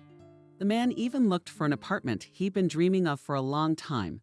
Spacious, 3-room, not far from a large school and the Palace of Sports, where Alex could do swimming. And then such a blow. But there was no time to indulge in despondency for a long time. Hard times came. Salaries at Kathy's school began to be delayed for months. Things weren't going too well on the building site either. Andrew's main income now came from coven members. The man spent days working part-time jobs to feed his family. Time passed. Alex was growing up. It was time for him to go to first grade. The family seemed to adapt to the new conditions. Andrew was allowed to stay afloat. The man again made plans for his own apartment. There were hopes for a better life.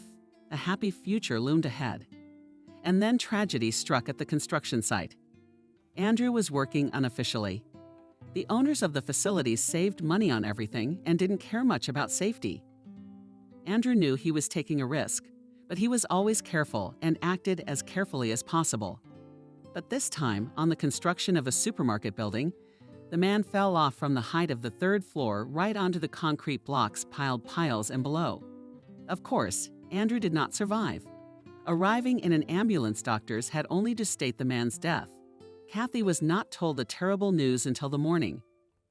For her, the whole world turned upside down in that second. She could not even cry for a long time. The woman felt her soul and heart literally torn in half. She didn't want to live. How and why get up in the morning if there is now no nearest and dearest person? Kathy realized that she would never meet someone like Andrew again. There was no one else like him, and she didn't need anyone else. She missed his smile, his look, the smell of warmth. It was physically painful to not be able to hug a loved one. There were his things around him: clothes, books, glasses. But Andrew himself would never come home again, would never hug her and her son, would never joke with them. How to accept that? To dull the pain, Kathy even took up the bottle. Kathy realized, of course, that this was a road to nowhere. But at that moment, she didn't care, just as long as she could get rid of the unbearable pain for a moment. There's no telling what would have happened to the woman if it hadn't been for Christina. She took Alex in for a while. She saw that his mother was not able not only to look after the child, but could not even cope with herself. Kathy didn't care. She took Alex, and that was fine. And she didn't even think about her own child's feelings at that time. But he was also in pain and scared. Strange as it may seem, Alex's illness brought Kathy back to life. He caught pneumonia and went to the hospital. Christina came to her sister in tears to tell her what had happened. She felt guilty. She hadn't looked after her nephew. He had a high fever and was delirious. The doctor and I thought it was stress at first. After all, the father's dead and the mother's in a state of confusion.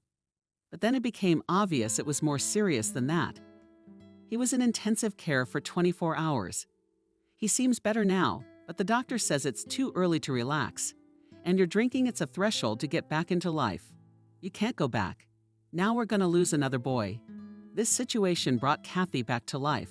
She was more scared for her son than she'd ever been in her life. She pulled herself together, stopped drinking. She got her job back. And of course, she became a caring and loving mother again. Every day, Kathy went to visit her son in the hospital. At first, she stood under the windows, and then when Alex was allowed to go out, she walked with him for hours on the hospital yard. Alex grew up immediately. Trouble had turned a 7-year-old boy into a little old man with sad eyes. He was surprisingly thin, pale, and silent. Looking at her son, Kathy realized that he was under deep stress. Her baby is traumatized. He needs a strong mother.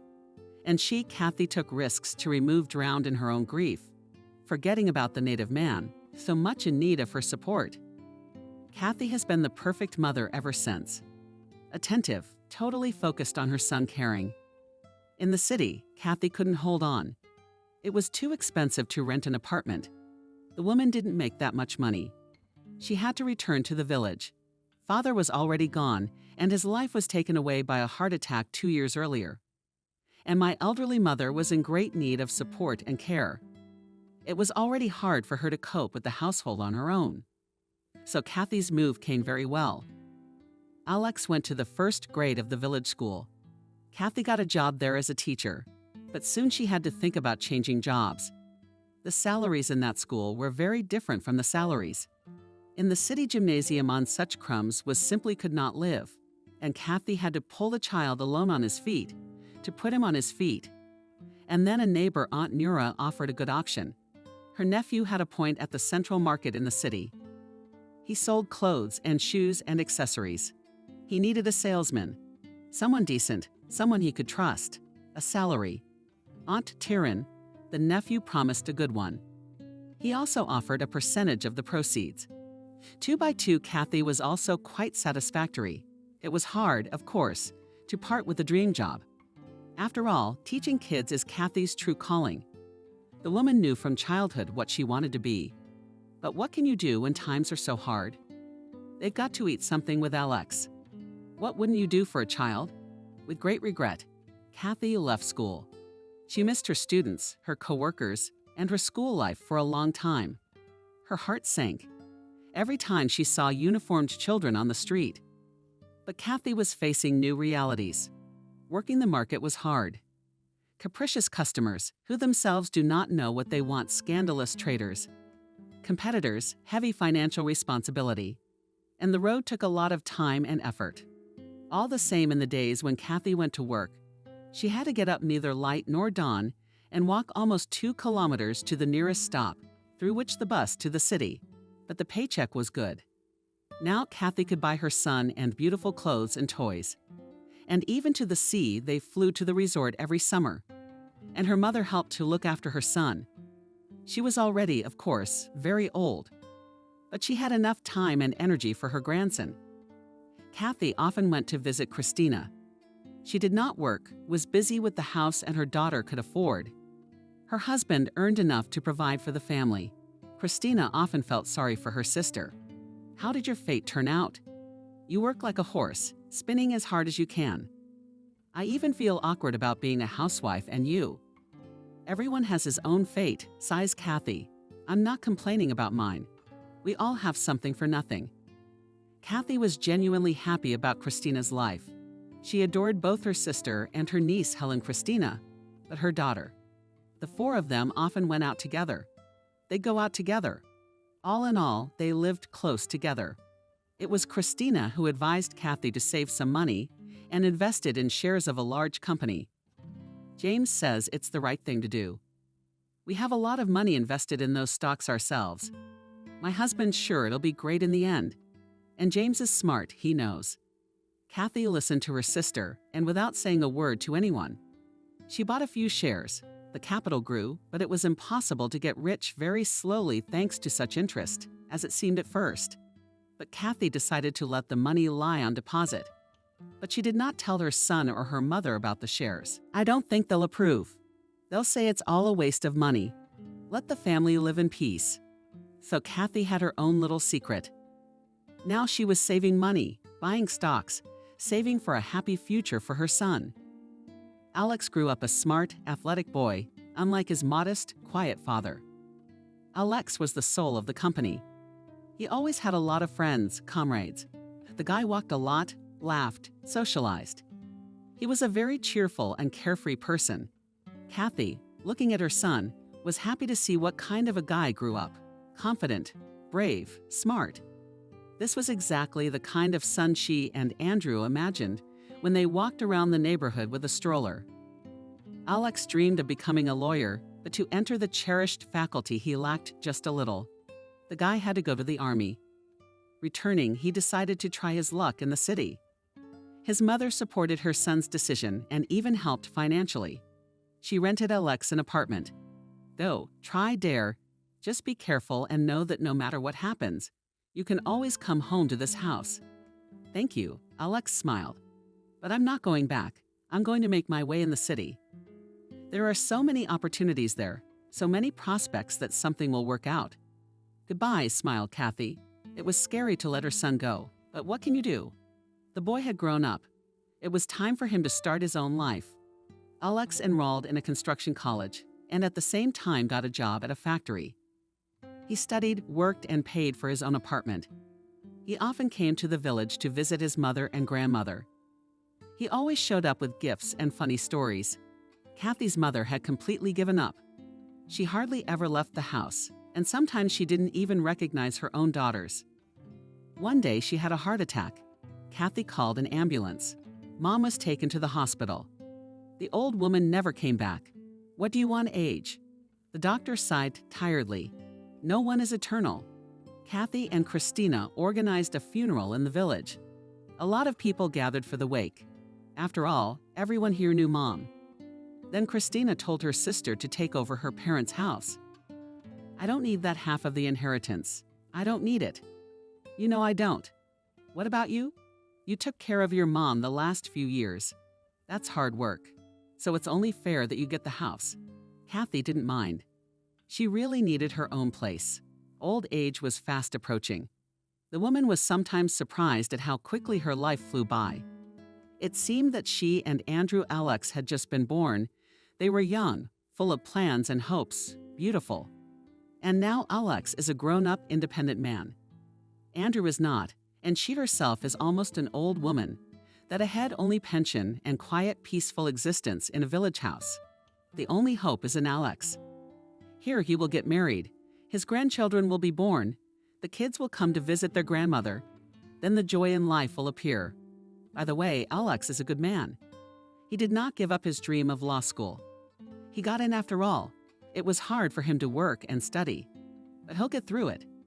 Kathy, if anything, will help and support him. Christina said it was time to live for himself.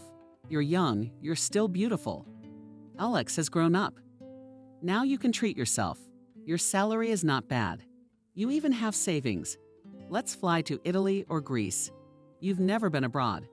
We'll take a walk there and have a vacation. What, Greece? What, Italy? Kathy smiled back. I have a grown-up son, Ivan, will soon get married. Probably he will need to help with the wedding and the apartment. That's what I'm saving up for. I don't have time for a vacation. Your son is a healthy, grown-up man. He's so strong and handsome. He'll manage on his own. You have to think about yourself sometimes. But Kathy didn't agree with her sister. She likes to talk easily in front of her husband like that. And Kalenka was born with a golden spoon in her mouth. She has a future for 100 years ahead planned and secured. True, the nephew was good, despite the rich parents, and grew up wise, modest, judicious. Simple, such a natural, pleasant, very independent too. Like Alex, she's been working since she was young. Golden girl. When Kathy had argued with her sister that Alex would need her support for the foreseeable future, she'd been right on the money. Shortly after that conversation, the son came to visit his mother for the weekend. He was mysterious, not as he always was. Kathy immediately realized that something was wrong. The woman quickly set the table and put out her son's favorite treats: fried potatoes with mushrooms, pancakes, and pickles from the cellar, and then watched with pleasure as Alex absorbed it all to satiety. The young man shared with his parents an amazing news: Mom, I'm getting married. As Kathy splashed her hands, when on the calm questions fell from her like from a cornucopia. The woman is filled with a mass of emotions: joy of anxiety, surprise. Her name is Julia. You're gonna love her. I'm bringing her here next weekend. You two should get to know each other before we get married. Just wanted to warn you first. Kathy nodded her head with a smile. She knew, of course, that this moment would come sooner or later, but still found herself caught off guard by the news. But wow, Alex is getting married, all grown up. Julia worked as a waitress in a cafe. The guy often came to eat at this place. That's how they met. Julia's from the country too. The son shared details. She was raised by a single mother too. See how much we have in common. Julia came to the city to go to law school. Another amazing coincidence. She dreamed of working for the police, helping to catch criminals, but she's so frail, so thin. What kind of policeman would she be? Julia didn't make it. She failed her college exams, but the girl did not want to return home to the village. What would she do there? She grew up in a small remote village in a poor family. Her mother had 5 younger children besides her. Julia didn't want to go back to her old life, so she got a job as a waitress in a cafe. She rented a room in a dormitory and lived on her own, working slowly. How long have you two been together? 6 months almost made Alex smile. From that smile, Kathy realized that her son was head over heels in love. She's nice. Takes care of me. She cleans the house. She cooks. I mean, we've been living together for 4 months in my rented apartment. I proposed to her the other day. That's how Kathy got through. It's how much to prepare and the dining room for the wedding to order and outfits for the bride and groom to find and host, hire and menu. Think through and the invitation to send out to moms. We decided that we can do without all that. Just answered Alex. We'll sign everything quietly in the registry office and everything as you want, nodded Kathy. She had painted in her head the image of a perfect wedding for her only son a long time ago. It was a cheerful celebration with a crowd of dressed-up guests, a ringing toastmaster, a huge cake, and a table full of treats. Cars decorated with balloons and ribbons, dancing, a beautiful bride, and a happy groom. But since the young people decided differently, so be it. It's their holiday after all. The following weekend, Alex arrived at his mother's house with his bride. Kathy was confused, prepared a royal chair, and made salads and meat, spared from the appetizers, stacked on the composed. Kathy was very excited. She wanted to please her future daughter-in-law, to show Julia that she was very much expected in this house. They were preparing for the arrival of the dear guest, as long as not to say the wrong thing, so that Alex was ashamed of her mother. Then it didn't happen. Julia turned out to be a thin girl and not tall. Big dark eyes, thin eyebrows, and a spread of thick silk. She was dressed simply but tastefully. An elegant dress, low-heeled shoes. At first, the guests and the hostess felt a little constrained. Julia, looking around carefully, was silent. Apparently, she was embarrassed to say a word. Only after a while did Kathy realize that this modesty was feigned. Julia was just looking around. She was choosing tactics of behavior, drawing conclusions. The atmosphere at the table was moving. Alex joked, amused his ladies, throwing up interesting topics for conversation. He was always so lively, energetic, companionable. In the course of the conversation, it became clear that Julia was indeed from a very poor and disadvantaged family. The girl charmed Kathy at the first meeting with her modesty. Bride Alex had a very sweet smile, and how she looked at her fiancé. In her eyes shone tenderness and love. The guy, however, answered Julia in the same way. He held her hand, now and then took her by the waist. There was love and harmony between the young people. Kathy looked at them and her heart rejoiced. Alex and Julia were married. Kathy suggested the young people to have a party in a cafe. All right, not a real wedding with a toastmaster and cars. But they could have a proper celebration with their friends. She even set aside money for it. Kathy had savings. Over the years, the woman managed to put aside a certain amount. Plus stocks bought on her sister's advice. They'd grown a lot. At first, Kathy dreamed of buying an apartment in the city, but then realized that in the village she lives well. Quiet, calm people, familiar and friendly around. Kathy liked the very atmosphere reigning in her village. Closer to retirement, the woman realized that she did not want to move anywhere. But she could. She had enough money for a small apartment. But never mind, her son could still use it. Only Christina's sister knew about the savings. Kathy didn't talk about her wealth, not even to her son. She wanted Alex to grow up independent, that he as a man, himself tried to earn money for housing and something to achieve in life. But it will not work out. His mother will always help him in a difficult situation. There are means only for the time being. He shouldn't know that. Let him make his own way. The money was in a bank account. Kathy had invested some of it in stocks a few years ago on the advice of her sister's husband, and the money was now generating a good income. For her son's wedding, Kathy had withdrawn from the account. The amount she had estimated would be enough for a lavish celebration. She wanted to give them a present. On her son's next visit, she handed Alex a puffy envelope. Wow, He was amazed. He poked his nose inside. What a surprise. Where'd you get it? I saved up, Kathy smiled. Make yourself a holiday like you want to go out to a restaurant with your friends.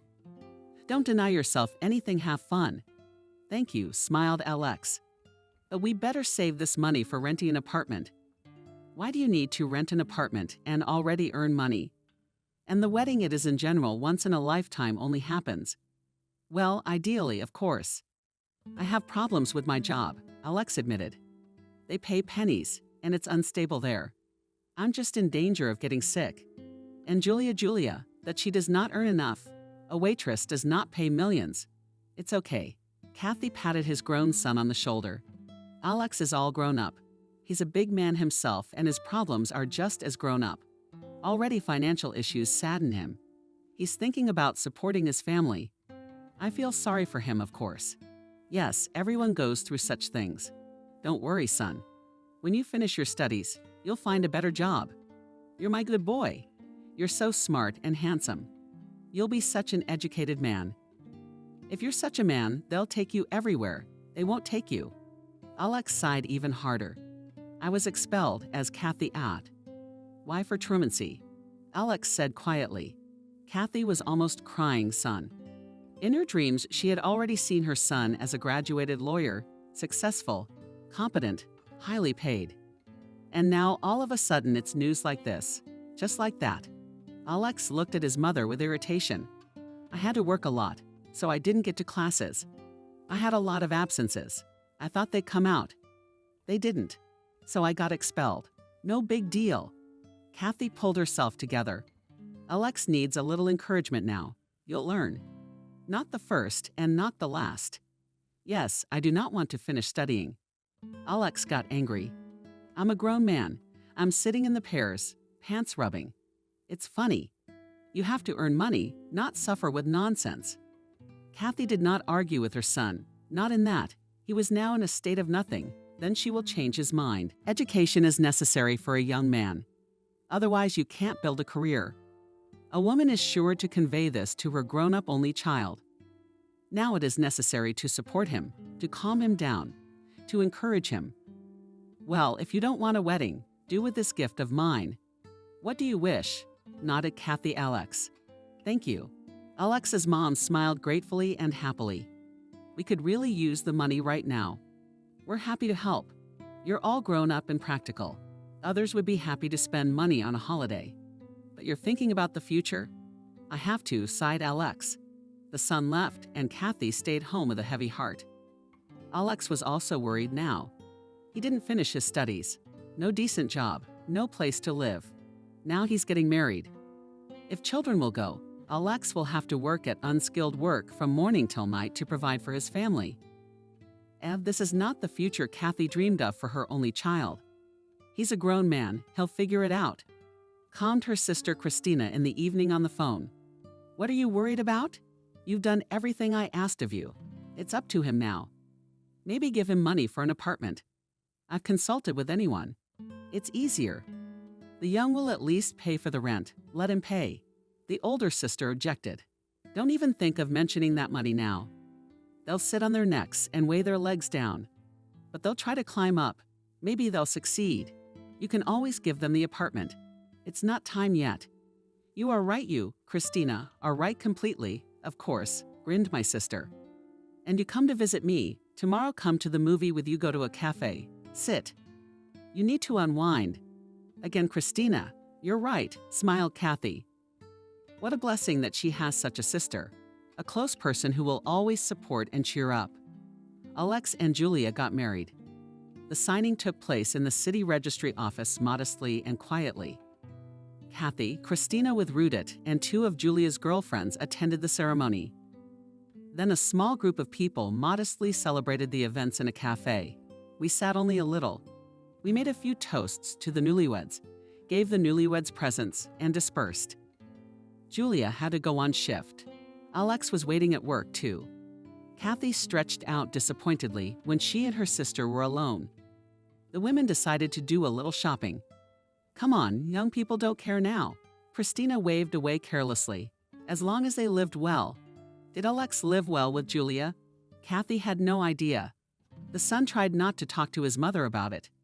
It was awkward for her to ask, to pry into the soul of an adult. The young people came to visit occasionally. Julia behaved politely, but coldly and aloofly. Kathy noted that the young couple seemed to have a good relationship. Alex's job was not going well. He changed places and employers, looking for a decent income, but nothing worked out. Alex didn't want to think about going back to university. Kathy several times wanted to tell her son that she had a safety cushion, which she was ready to give him. She wanted to encourage Alex to take that desperation out of his eyes. But the woman delayed. We need to let the young ones try to get back on their feet on their own. It's important. It's not like they're so needy right now. Yes, it's hard. But they're two adults who should be able to cope. But if there's a child, then it's a different matter. Children should live in normal conditions with calm, peaceful parents. Several years passed. The situation in my son's family did not change. He was still looking for a job. Alex, from a cheerful joker of a joker, turned into a frowning man. Kathy thought it was because of money problems. But one day she accidentally witnessed a conversation between her son and Julia. The couple came to visit Kathy Petrovna. Lately, it happened less and less often. The woman went to the kitchen to take out of the oven forbidden with apples goose. And when she returned with a tray in her hands, she managed to witness an ugly scene. "You're just a lowlife." Julia looked at Alex with dislike. "You can't do anything." Married Andrew. He gave her a cool phone for her birthday. And they're going on vacation to the Emery soon. And you can't even find money for a spa for the woman you love. We're about to be evicted from our apartment for non-payment. Alex silently lowered his head. He had nothing to object. Probably the young man felt at this moment really full of nothing. Kathy's heart squeezed with pity for his son. Wow, Julia often humiliates him like this. Once when she was visiting, she couldn't help herself, and the son was too used to hanging his head. He wasn't even surprised and didn't even try to defend himself. Julia's a real piece of work. He's so modest and pretend at first. And herself. Kathy had a hard time pulling herself together. You can't show your true feelings about the situation. In fact, she must pretend she hadn't seen or heard anything. Her interference will only spoil everything. Julia will then have the opportunity to call Alex a little son. But of course, she's going to give her mother-in-law a run for her money. That's for sure. No, let them deal with it themselves. They're adults. For the rest of the evening before the young ones left, Kathy stayed neutral. Talked on distracted topics, smiled at both spouses, and tried not to notice the sunken sadness in her son's eyes. When the children left, many things became obvious to Kathy. Alex is head over heels in love with Julia. That much is clear. He's willing to go to great lengths for her. He tries, he fights, but he can't get anywhere. Largely because Alex never finished his studies, and he didn't finish his studies just because of Julia. The guy has to work hard to provide for his lover's needs. Kathy got herself back. You have to be objective. It was still Alex's choice to drop out of university and get a job. Yes, a lot of it was out of a desire to please Julia. But Alex made the decisive step himself. How to help his son now? Kathy thought again about the money in the account. Should she give it to Alex? Let him buy an apartment.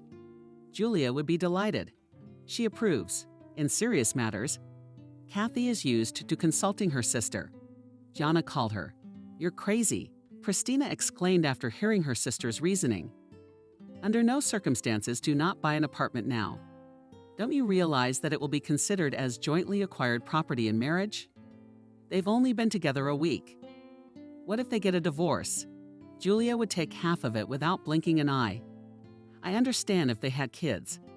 Then at least the grandkids would get everything. And now it's going to someone else. You worked hard. You didn't earn money for this spinning your tail. Oh, it's hard being the mother of a grown son." Kathy sighed. She realized her sister was right again. So many nuances to keep in your head. It's not easy being a mother at all, her sister parried. But it's nice sometimes. A few more years passed. Kathy saw that her son was unhappily married. Alex was still looking for a decent living. He did all sorts of things. and Vaktang and already worked, and tried to open a business, and worked as a trucker, but nowhere for a long time. What was going on? The company went bankrupt, or he didn't pass the medical examination. Finally, Alex gave up. Tired. It's hard to work and be disappointed. One day he came to his mother suddenly, unannounced, alone. "We are not pulling the life in the city," he sighed. "It's expensive for us. We'll come back for the first time with you. We'll live. You don't mind?" "No." Shook her head in surprise. "That's good," nodded Alex. "In that case, we'll come next week." Kathy was at a loss after her son's departure. Are they going to live together here in the village? What kind of a strange decision. There are no jobs here. What Alex and Julia are counting on. But the woman did not argue with her son. She saw that he's already having a hard time. All right, let them try. They are probably just looking for a way out of a difficult situation. They're also considering a life in the countryside. Well, we can do that, since the city didn't work out. Life together with Alex and Julia began with the division of territory. "Mom, we will live in the living room," said Alex. "Why?" Kathy was surprised. She had prepared for the young corner of her bedroom. In her opinion, it was the most cozy room and remote. The young people would live more quietly there. Living room, Kathy liked to rest here watching TV, and the neighbors often dropped by. There was plenty of room in the living room for friends.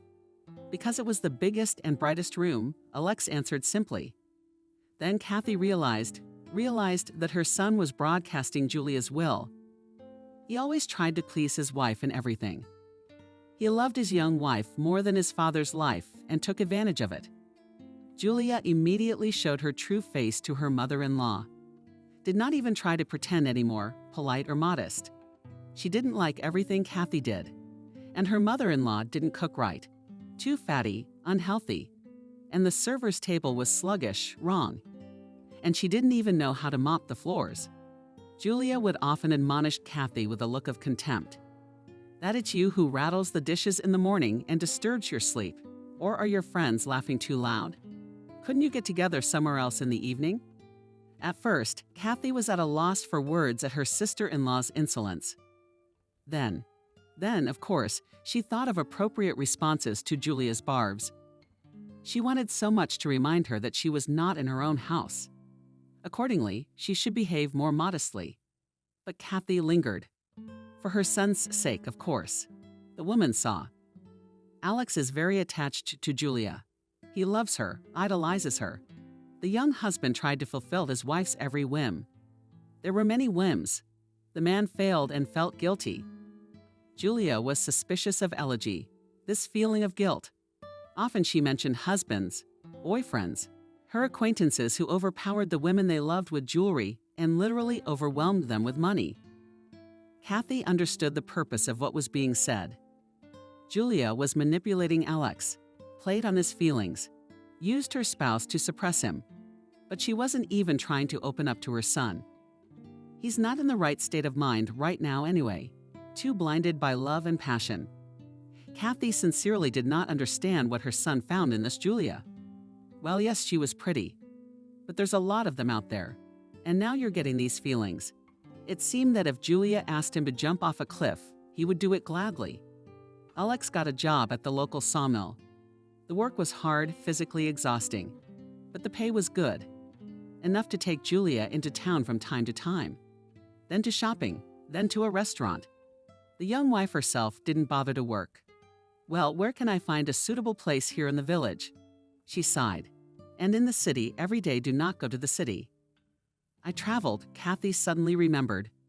I had no husband, no child to raise. So I drove from here to the central market every day.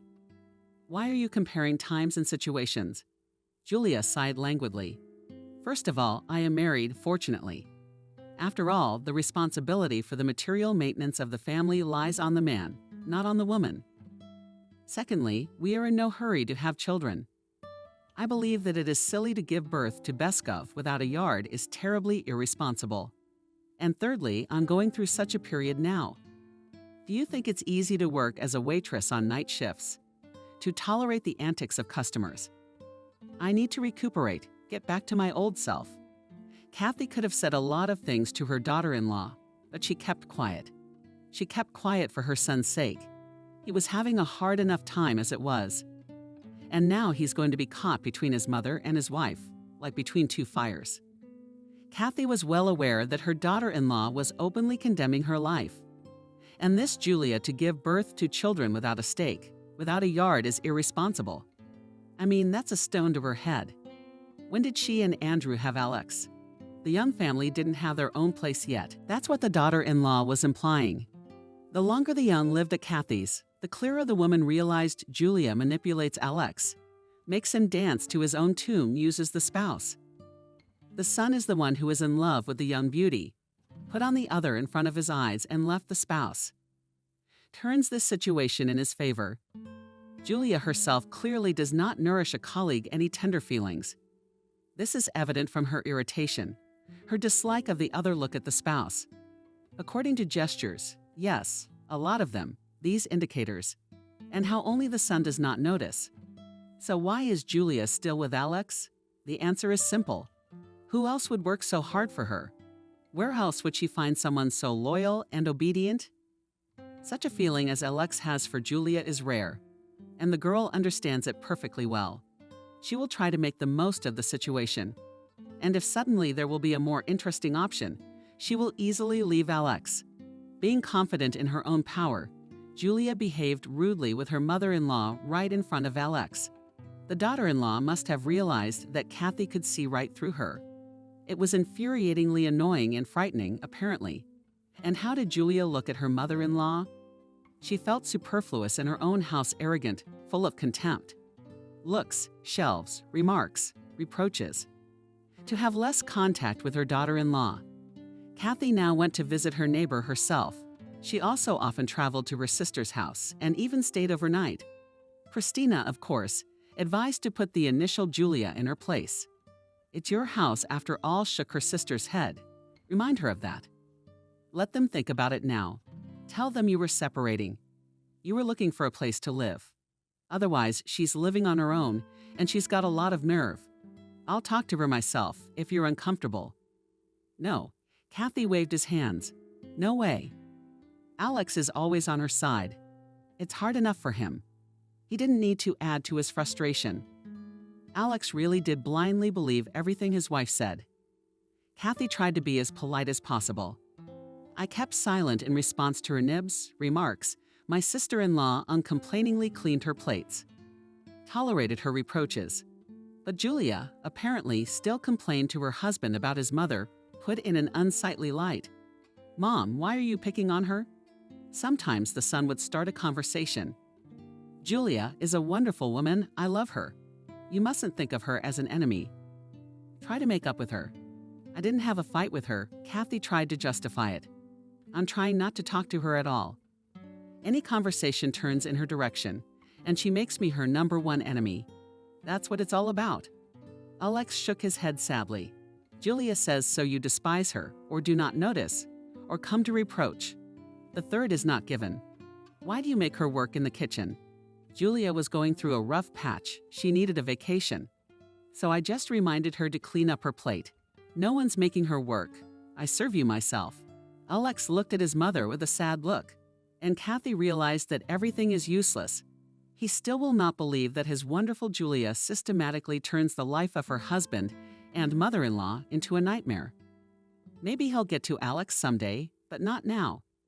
Julia masterfully turned Alex against his own mother, against the person who sheltered the couple in her house, gave them shelter, who, in fact, feeds them. Since Alex earns pennies at the sawmill, and the lion's share of his salary goes to pay off loans. In the city, the couple had managed to rack up loans that they now had to pay off. It was frustrating and painful. Kathy saw no way out of the situation. She only hoped that Alex would sooner or later see the light. Sometimes she wanted to kick the insolent youth out of the house, but that would mean losing her son forever. Julia manages to turn Alex against his mother on the spot. And here, if she throws them out of the house at a difficult moment. There's a lot of drama to be had here. Shakespeare would be jealous. And this house, to be honest, belonged to Alex when her mother died. Kathy suddenly realized that such things usually happen suddenly. Yes, Mom was sick. She needed help, but there was no sign of her leaving so soon. Kathy thought about it a lot, because she might one day be gone just as suddenly. And then how would Alex be left with? The inheritance was 6 months away. Suddenly some other claimants for this house will show up unexpectedly and heirs. My father had a complicated relationship with his relatives. Anything's possible. To protect Alex, Kathy, who was at that time the only owner of the house, wrote a gift deed to her son, and that was it. Her soul was at peace. Kathy was used to living for her only child. She did everything for him. Now the house officially belonged to Alex. And the son knew it was true.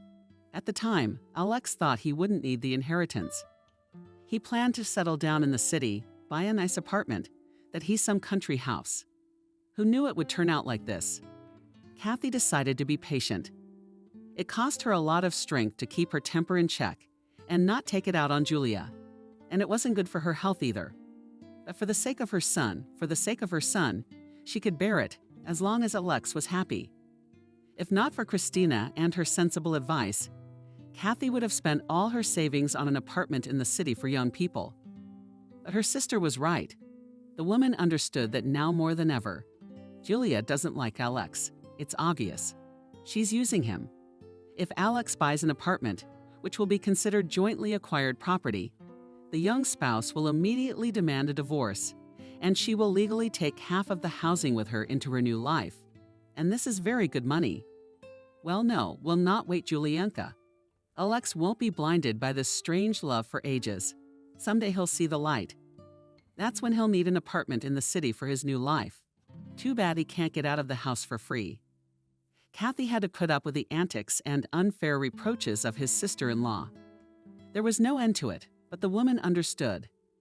Now she's in no position to change anything. Christina, seeing that her sister was having a hard time, suggested we go on vacation together. Why don't we dispel all Kathy's phone calls and go sunbathing? We'll swim in the sea. We'll go on excursions. They'll be great.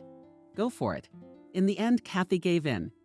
She really needed a break from everything that was going on at home. Young people, let them live in the village house. Julia would have to cook and clean. They've spoiled her. Doesn't even help with the plate. She sits at home all day and the phone hangs out and watches soap operas. Julia, of course, expressed her opinion about Kathy's vacation. There is no money in the family, and some people go to resorts. She replied, somehow to Alexa's remark that his salary has been cut again. But here even the man who had angelic patience and in love with his wife could not stand it. Julia, what do you care? Mom earned it. She has the right. What about us? We have never been anywhere with you, and we'll make money. I promise. Kathy hid in her room without saying anything. She didn't have time to get into an argument with her sister-in-law. Things don't pack themselves. It had been a wonderful trip. Kathy and Christina rented a house in a small village by the Black Sea. The sisters walked a lot, swam in the warm waves, sunbathed, went on all sorts of excursions. Kathy once took a risk and realized an old dream, took a ride on a hydrocycle with a young and reckless driver. The spray in the face, the dizzying speed of the endless sea surface. So scary and so much fun. It's never been at the same time. What's their sea and excursions? The sisters even went to discos at night and danced as in their youth. Do not despair. Thank you, Christina, for pulling me out. Sincerely enjoyed, Kathy. I feel like I'm 10 years younger. By the way, that's exactly what it looks like. Christina smiled. You look better, more rested. You look great. And so it was. For the first time in years, Kathy liked herself in the mirror. She had a fresher glow. And most importantly, there was a sparkle in her eyes and life and energy in her face. Kathy felt that she had left behind all the problems and the cranky, demanding daughter-in-law, and the unsettled son, and the endless squabbles in the kitchen. There was a powerful reset. The woman felt strong, beautiful, and energetic. The world seemed bright and welcoming. Only good things were thought of. One day, the sisters came late and admired for a long time unusually large stars and bright yellow moon, which left a clear path on the sea surface. Beauty stretched out Kathy. It certainly was, agreed Christina. It's a shame, only to go back tomorrow. I can't believe it. I love it here so much. Another life, another world. It's back to the same old thing. It's driving them away. Christina couldn't take it anymore. Sitting on your neck and getting hard. She's sad. She'll wait for me. I'll come and clean up your mess. Don't. The Ataman protested. It will make things worse.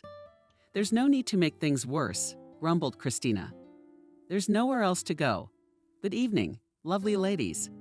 A low, pleasant voice came from behind them. Both women shuddered with surprise and turned around. In front of them stood a man, slim, trim, with elegant gray hair on his temples. He was charming and had a very friendly smile. He was wearing jeans that went up to his knees and a loose black t-shirt. In all this, the stranger looked very stylish and attractive. And hello to you too, answered for the two of them Christina. Wonderful evening, isn't it? The man kept approaching. Kathy could not take her eyes off his smile. It made the stranger's face seem to glow. The man introduced himself as William, said he had just arrived here today, and checked into a room on the second floor of his sister's cafe. Just today, they were having dinner in this place, drinking wine, eating kebab, enjoying live music. William immediately noticed two beautiful, single ladies at the table and followed them to the shore. I apologize if I startled you. And don't think I'm a frivolous adventurer. It's just that you both have such kind smiles. I just wanted to get to know you better. I'm here all by myself. I'd like to find some company for socializing. If you don't mind. There's a problem with that. It's Christina's fault, she shrugged. I mean, we're leaving on a plane tomorrow at lunch. That's a shame. The smile slipped off William's face for a moment. Kathy was also sorry they wouldn't have the chance to get to know the man better. Surely it would have been even more fun and exciting for the three of them to spend their vacation together. There was something about William, something special. Kathy wanted to be near him, to look into his eyes, to admire the man's smile, to listen to him. Strange, the woman didn't remember anything like that happening to her in the last 30 years. And had it ever happened in her life at all? Well, if that's the case, we have one night left. William was smiling again. So let's make it a fun night to remember. I come here a lot. I'll show you places to see. You're coming with me. Kathy was ready to say yes right away, but Christina's careful. Christina, unlike her sister, didn't lose her head around the charming stranger. It's like we're seeing you for the first time, she smiled embarrassedly. I don't want to offend you, but it's right to slap yourself on the forehead. William. Of course, there are all sorts of lunatics and criminals nowadays. Of course you're wary, and so am I. Let's just walk along the promenade then. There's a lot of people here. I don't want to part with you. That's the way to humor Christina. Kathy realized her sister was pleased that William was not offended. It was a wonderful walk. The sisters and their new acquaintance chatted and laughed without ceasing. Turns out William lives in New York and has his own business there, a chain of restaurants in the States. He's often there on business, meeting with winemakers, making contracts, shopping. Basically, he's growing the business. The man also told about his personal life, sincerely, without any secrets. He acted as if he had known Christina and Kathy for 100 years. William was widowed early. His daughter was only 9 years old at the time, and he never remarried because his daughter didn't want a stepmother living in the house. And the word of an only child was always law to William. You and Kathy are alike in that, Christina remarked. She too lives only with her son, tolerates a lot for his sake, allows him everything. Yes, William looked at Kathy with interest. The woman's eyes met his, and she flashed like a young woman. She even felt hot. That's a shame. Years later, I realized that's not the way to do it. My daughter grew up to be quite a spoiled brat, but she's doing well now. She found a husband who, like me, tolerates her whims and fancies, and lives quietly abroad, unfortunately. They've gone to a warm place, so I'm all alone. I have a job, friends, but still, after my daughter's departure, I feel empty in the house and in my soul. The trio partied until the wee hours of the morning, and it seemed as if they'd gone back to their youth. William clearly sympathized with Kathy. He tried to please her from time to time, taking her hand casually, Once he hugged her waist lightly and briefly. Kathy wanted that moment to last forever. The sisters reached their cottage only when the matchmaking began. William, of course, volunteered to see them off. "I don't want to part with you," William confided. His eyes, of course, were on Kathy. "Kathy, why do you blame the phones?" Christina suddenly suggested. "Why did we have such a good time? Why don't we come back again next year?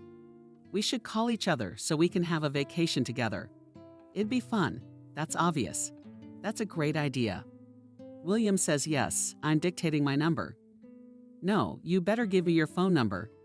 Kathy complied with William's request with a smile. He deliberately held her hand in his as he took her cell phone. There was so much warmth from him, so much tenderness. Kathy wanted to dissolve into it all. It was a shame they had met so late. William quickly dialed his number from Kathy's cell phone. But there he smiled. "Now we've exchanged phone numbers. We won't lose everything." "Great," nodded Kathy. And she knew perfectly well that this phone exchange meant nothing. And the fairy tale that had almost begun would never really begin, because there was no tomorrow. Already today, she and anyone will fly home. And there again, a cramped village house, a disgruntled daughter-in-law, a Willa's son. And the problems hadn't gone anywhere. While she was away. William, today he's been out with them. Tomorrow he'll find someone else. A man like that, he's not for her. He's too handsome, successful, wonderful. Where would she go with someone like that? Sad, of course, but the truth of life. "Ah, how he looked at you," smiled Christina, when the sisters were left alone. "I wish someone would look at me with admiration someday. Well, just once." "Oh, come on." Kathy waved you off with a smile. She knew that now she would often remember William for his soft voice, his delightful manners, his beautiful eyes. And let that man forget about her the very next day, it didn't matter. William, he played a huge role in her life, although he himself did not even realize it. Kathy did not reach her home until the evening. She and Christina had managed to nap for a couple of hours before the flight, but Kathy still felt tired and broken. Sleepless night, flight, acclimatization. The door was unlocked. Alex must have forgotten to lock the gate when he got home from work. He's been tired lately. And then there was Julia, who knows what she was feeding her husband while she was away. It was hard to imagine a daughter-in-law cooking borscht for her husband. The windows in the house were open wide. The steady hum of the television came from inside. The evening news was on. Kathy was about to enter the house with a smile. When she heard Julia's voice, she was obviously in the kitchen. How? Very simple. I was telling off someone who was obviously Alex. Now will appear soon. We will send her for milk. And while she walks, we'll put her things out of the door. It's no big deal. We've agreed 100 times. What are you worried about? Isn't that too harsh? Asked in an uncertain voice Alex. She's my mother after all. And this is her house. Not hers, yours. Julia argued. You showed me the deed of gift. And if that's the case, why should I put up with her here? I mean, she's been harassing me on and on and on. Alex, I told you, she's trying to break us up. But let me leave then, because I can't live in a house with your mother anyway. Okay. Alex mumbled conciliatingly. As agreed, so we will act. You just look, don't give any slack. We do everything right, you know? Standing up for personal boundaries. We're good. Kathy was standing under the window, dead or alive. It slowly dawned on her that she just overheard him talking, and that she was about to be kicked out of the house, and that Alex had agreed to it. There was no way the older woman had expected such a thing. She even had dark flickers in front of her eyes. Her blood pressure must have skyrocketed. Kathy took a few deep breaths to pull herself together, let on a joyful look, and entered the native hay. Oh, hello, lusciously, Julia smiled. And we were waiting for you a little later. A cab was rushing by. I didn't have time to look back, Kathy. I brought you some presents. Oh, what an experience. No sharing. Julia was doing her best to feign some sort of joy at seeing you. Alex stood next to her, slumped and silent. And Kathy perfectly understood the reason for her son's sadness. Of course, it's not easy for him right now. But he can't put his wife in her place. She has too much influence on him. Oh, Kathy splashed Julia's hands. You go to Anna for fresh milk, please. I have soup boiling on the stove. I can't get away. Alex is very tired from work, and I'm sick. If you are not very tired, then of course, nodded Kathy, and left the house, already knowing what awaited her on her return. It was a good thing she had overheard the conversation. She would at least have time to prepare for a serious conversation with her son and his wife. Her suitcases. Kathy spotted the porch from afar. They stood orphaned, leaning against the wall, waiting for their hostess. The hope that Alex would stop his wife's insolent behavior melted like smoke. The woman went up on the porch, knocked on the door. There was a note from inside. Julia's voice sounded. Read it, and you'll understand everything. Goodbye. I don't need it. I need your note, Kathy said. I want to talk to you. I want to look you in the eye. The door swung open with a bang. Julia stood on the threshold. She looked haughtily at Kathy. Well, look, if that's what you want. Julia, why are you doing this to me? I've tried to be your friend. Haven't I? You piss me off. A young woman has split. You're judgmental. Everything's wrong. Everything's wrong. You make your own rules. I don't feel like I own the place. And Alex is fawning over you. Well, this is my home, gently reminded Kathy. That's why it's natural for me to make my own rules. Julia exclaimed again. Again, you insinuate that we live in your house. It's not your house, by the way. It's not yours, it's your son's. So you're the one living here. Then get out of here. You have a good pension, enough to rent. Thank you. You even packed my things, Kathy said calmly. And it took a lot of effort to stay calm. Crying. She will when she gets to Christina. Of course, she'll go to her sister's. Who else? Only there aren't many of them here. My stuff is just clothes. What about photo albums? Old books, letters? And this junk is heavy, sighed Christina. We threw it out. Kathy gasped. It was as if she'd been punched in the solar plexus.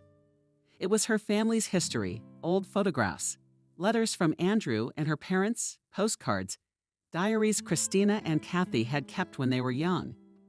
The first drawings by Helen and Alex. All of it carefully stored in boxes and folders, neatly arranged on shelves on a rack and in the bedroom. Really? Was there nothing left? Julia looked at her mother-in-law with defiance. What is this habit of clinging to junk? The insolent girl grinned. What good are these dusty papers? It's even easier to breathe without them. Kathy, despite her condition, suddenly had a great idea. She even had to suppress a smile so as not to accidentally give herself away to Julia. Soon she would no longer feel like the mistress of the situation. In a couple of minutes, the expression of smugness would evaporate from her pretty face. So you all threw everything out of my room. Totally. It's gonna be our closet now. All the boxes, every single one of them. Did you even look inside? Some of it was looked at, some of it was just thrown away. Why is Julia suddenly tense? Were there documents or what? The documents can be recovered in case of emergency. Kathy sank down tiredly on the porch steps. The blue shoebox was thrown away too. Yeah, probably, but what's the big deal? Kathy looked up at Julia. The blue box was my savings for the apartment I was going to give Alex. The words had an incredible effect. Julia stunned pale. She opened and closed her mouth a couple times to say something, then powerlessly sank down on the steps next to Kathy. Why didn't you warn me? She almost whispered. Kathy was pleased with the effect of the phrase. She didn't keep the money in any blue shoebox. It was lying quietly in her account.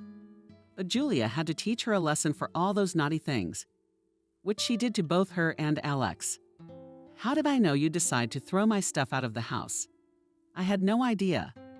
The older woman stubbornly played the role of a confused and bewildered old lady. Julia shook her head as if she had woken up from a dream. Her eyes lit up with eagerness for action. You will tell me everything in detail now. What the box looked like. What shade of blue, was it big or small? Questions poured out of her sister-in-law like a cornucopia of questions. Kathy answered, trying not to get confused in her statement. The situation was beginning to get her down. Alex had stayed home all this time. never even poked his nose out on the porch. Probably he was ashamed of the fact that he had gone along with his wife and kicked his mother out of the house. But he couldn't go against his wife either. He loved her too much, which Julia took advantage of. After answering all Julia's questions, Kathy walked to the bus stop. "Come on, stay," he mumbled to his sister-in-law. She now needed her mother-in-law to help her in her search. The young woman was determined to find the box, even in a landfill, even at the end of the world. And Kathy could help her find it. She knew what a huge amount of money looked like. Why would she? Kathy was a little surprised. "What do you mean? Why should we? Now we have to look for the box of money together. You do care about your savings. Is that what it is?" Kathy smiled. "That's where you're wrong. I don't care what happens to that money. I was going to give it to you anyway.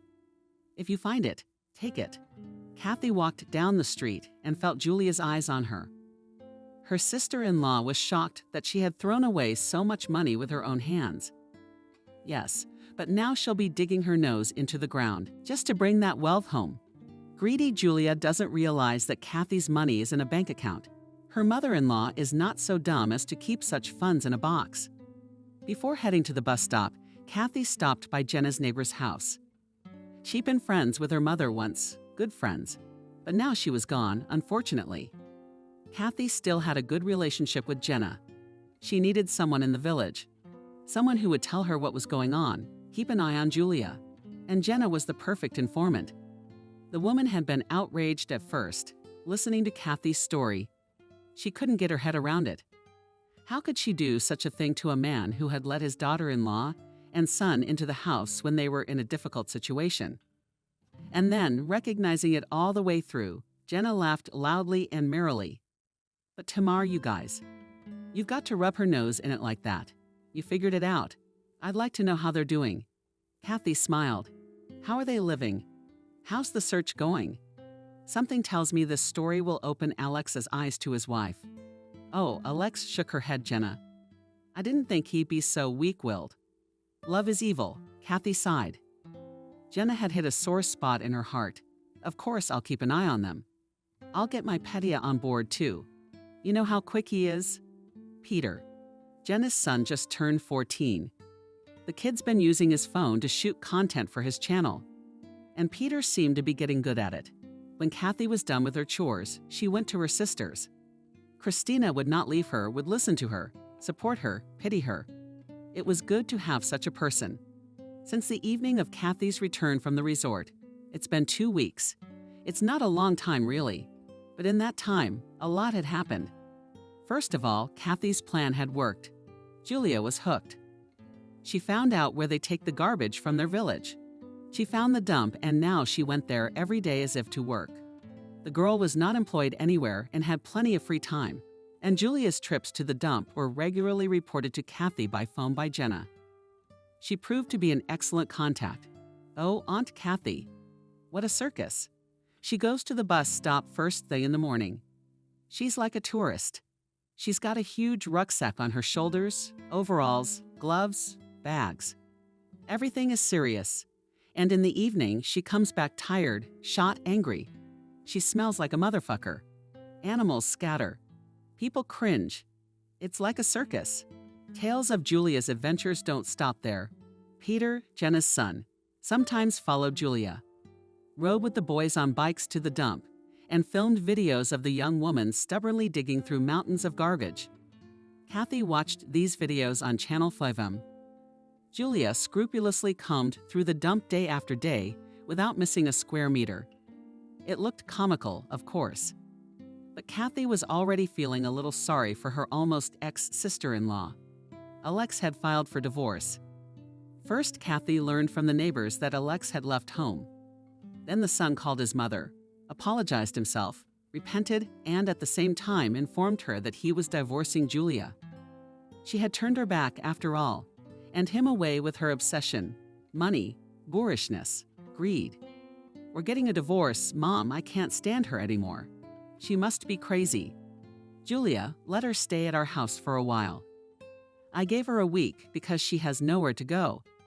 Julia keeps hoping to find money. It's become an obsession for her. She blames herself for not looking in the boxes I threw out. Eating on her own, she blames me too. It's unbearable. What are you going to do in the city? I finally found a good job with a place to live, which is important. But I'll have to travel a lot. But I don't care, but the money's good. After talking to my son, Kathy felt better. It is so important to be in touch with a loved one. Now between her and Alex, there are no conflicts and misunderstandings. And Alex's life seems to be getting better. He found a job from Julia, who used him openly, and is leaving. Maybe soon he will meet a good girl and will be happy in his personal life again. What are his years? Relationship with Julia will obviously be a good lesson for Alex. He won't fall into such a net again. At least Kathy really hopes so. The nicest thing happened in Kathy's life the day after she arrived at her sister's house. Christina, of course, had taken her in. They had a spare room in their apartment. Live as long as you like, Sis hugged Kathy. I'd be happy to move in forever. Kathy went to bed all upset. She still had no idea how she was going to live her life. In the morning, she got a call from William. The same casual acquaintance, so enchanted that the woman at the resort. He said that he couldn't forget their meeting, that he thought of Kathy all the time. Dreams of seeing her again. It was incredible. William. Kathy had never imagined that such a man would actually fall in love with her. But it seems that he did. William called and wrote often. They talked a lot, and gradually they became close, like relatives. Distant, yes. But still Kathy felt that this communication was necessary for both of them. William expressed a desire to come to Kathy, but she suggested another option more pleasant. Kathy would fly to him herself, because the atmosphere of a resort and a lush old country town are, as they say, two big differences. Kathy had the money for the trip that she had saved for her son's apartment. Alex, he earns his own money.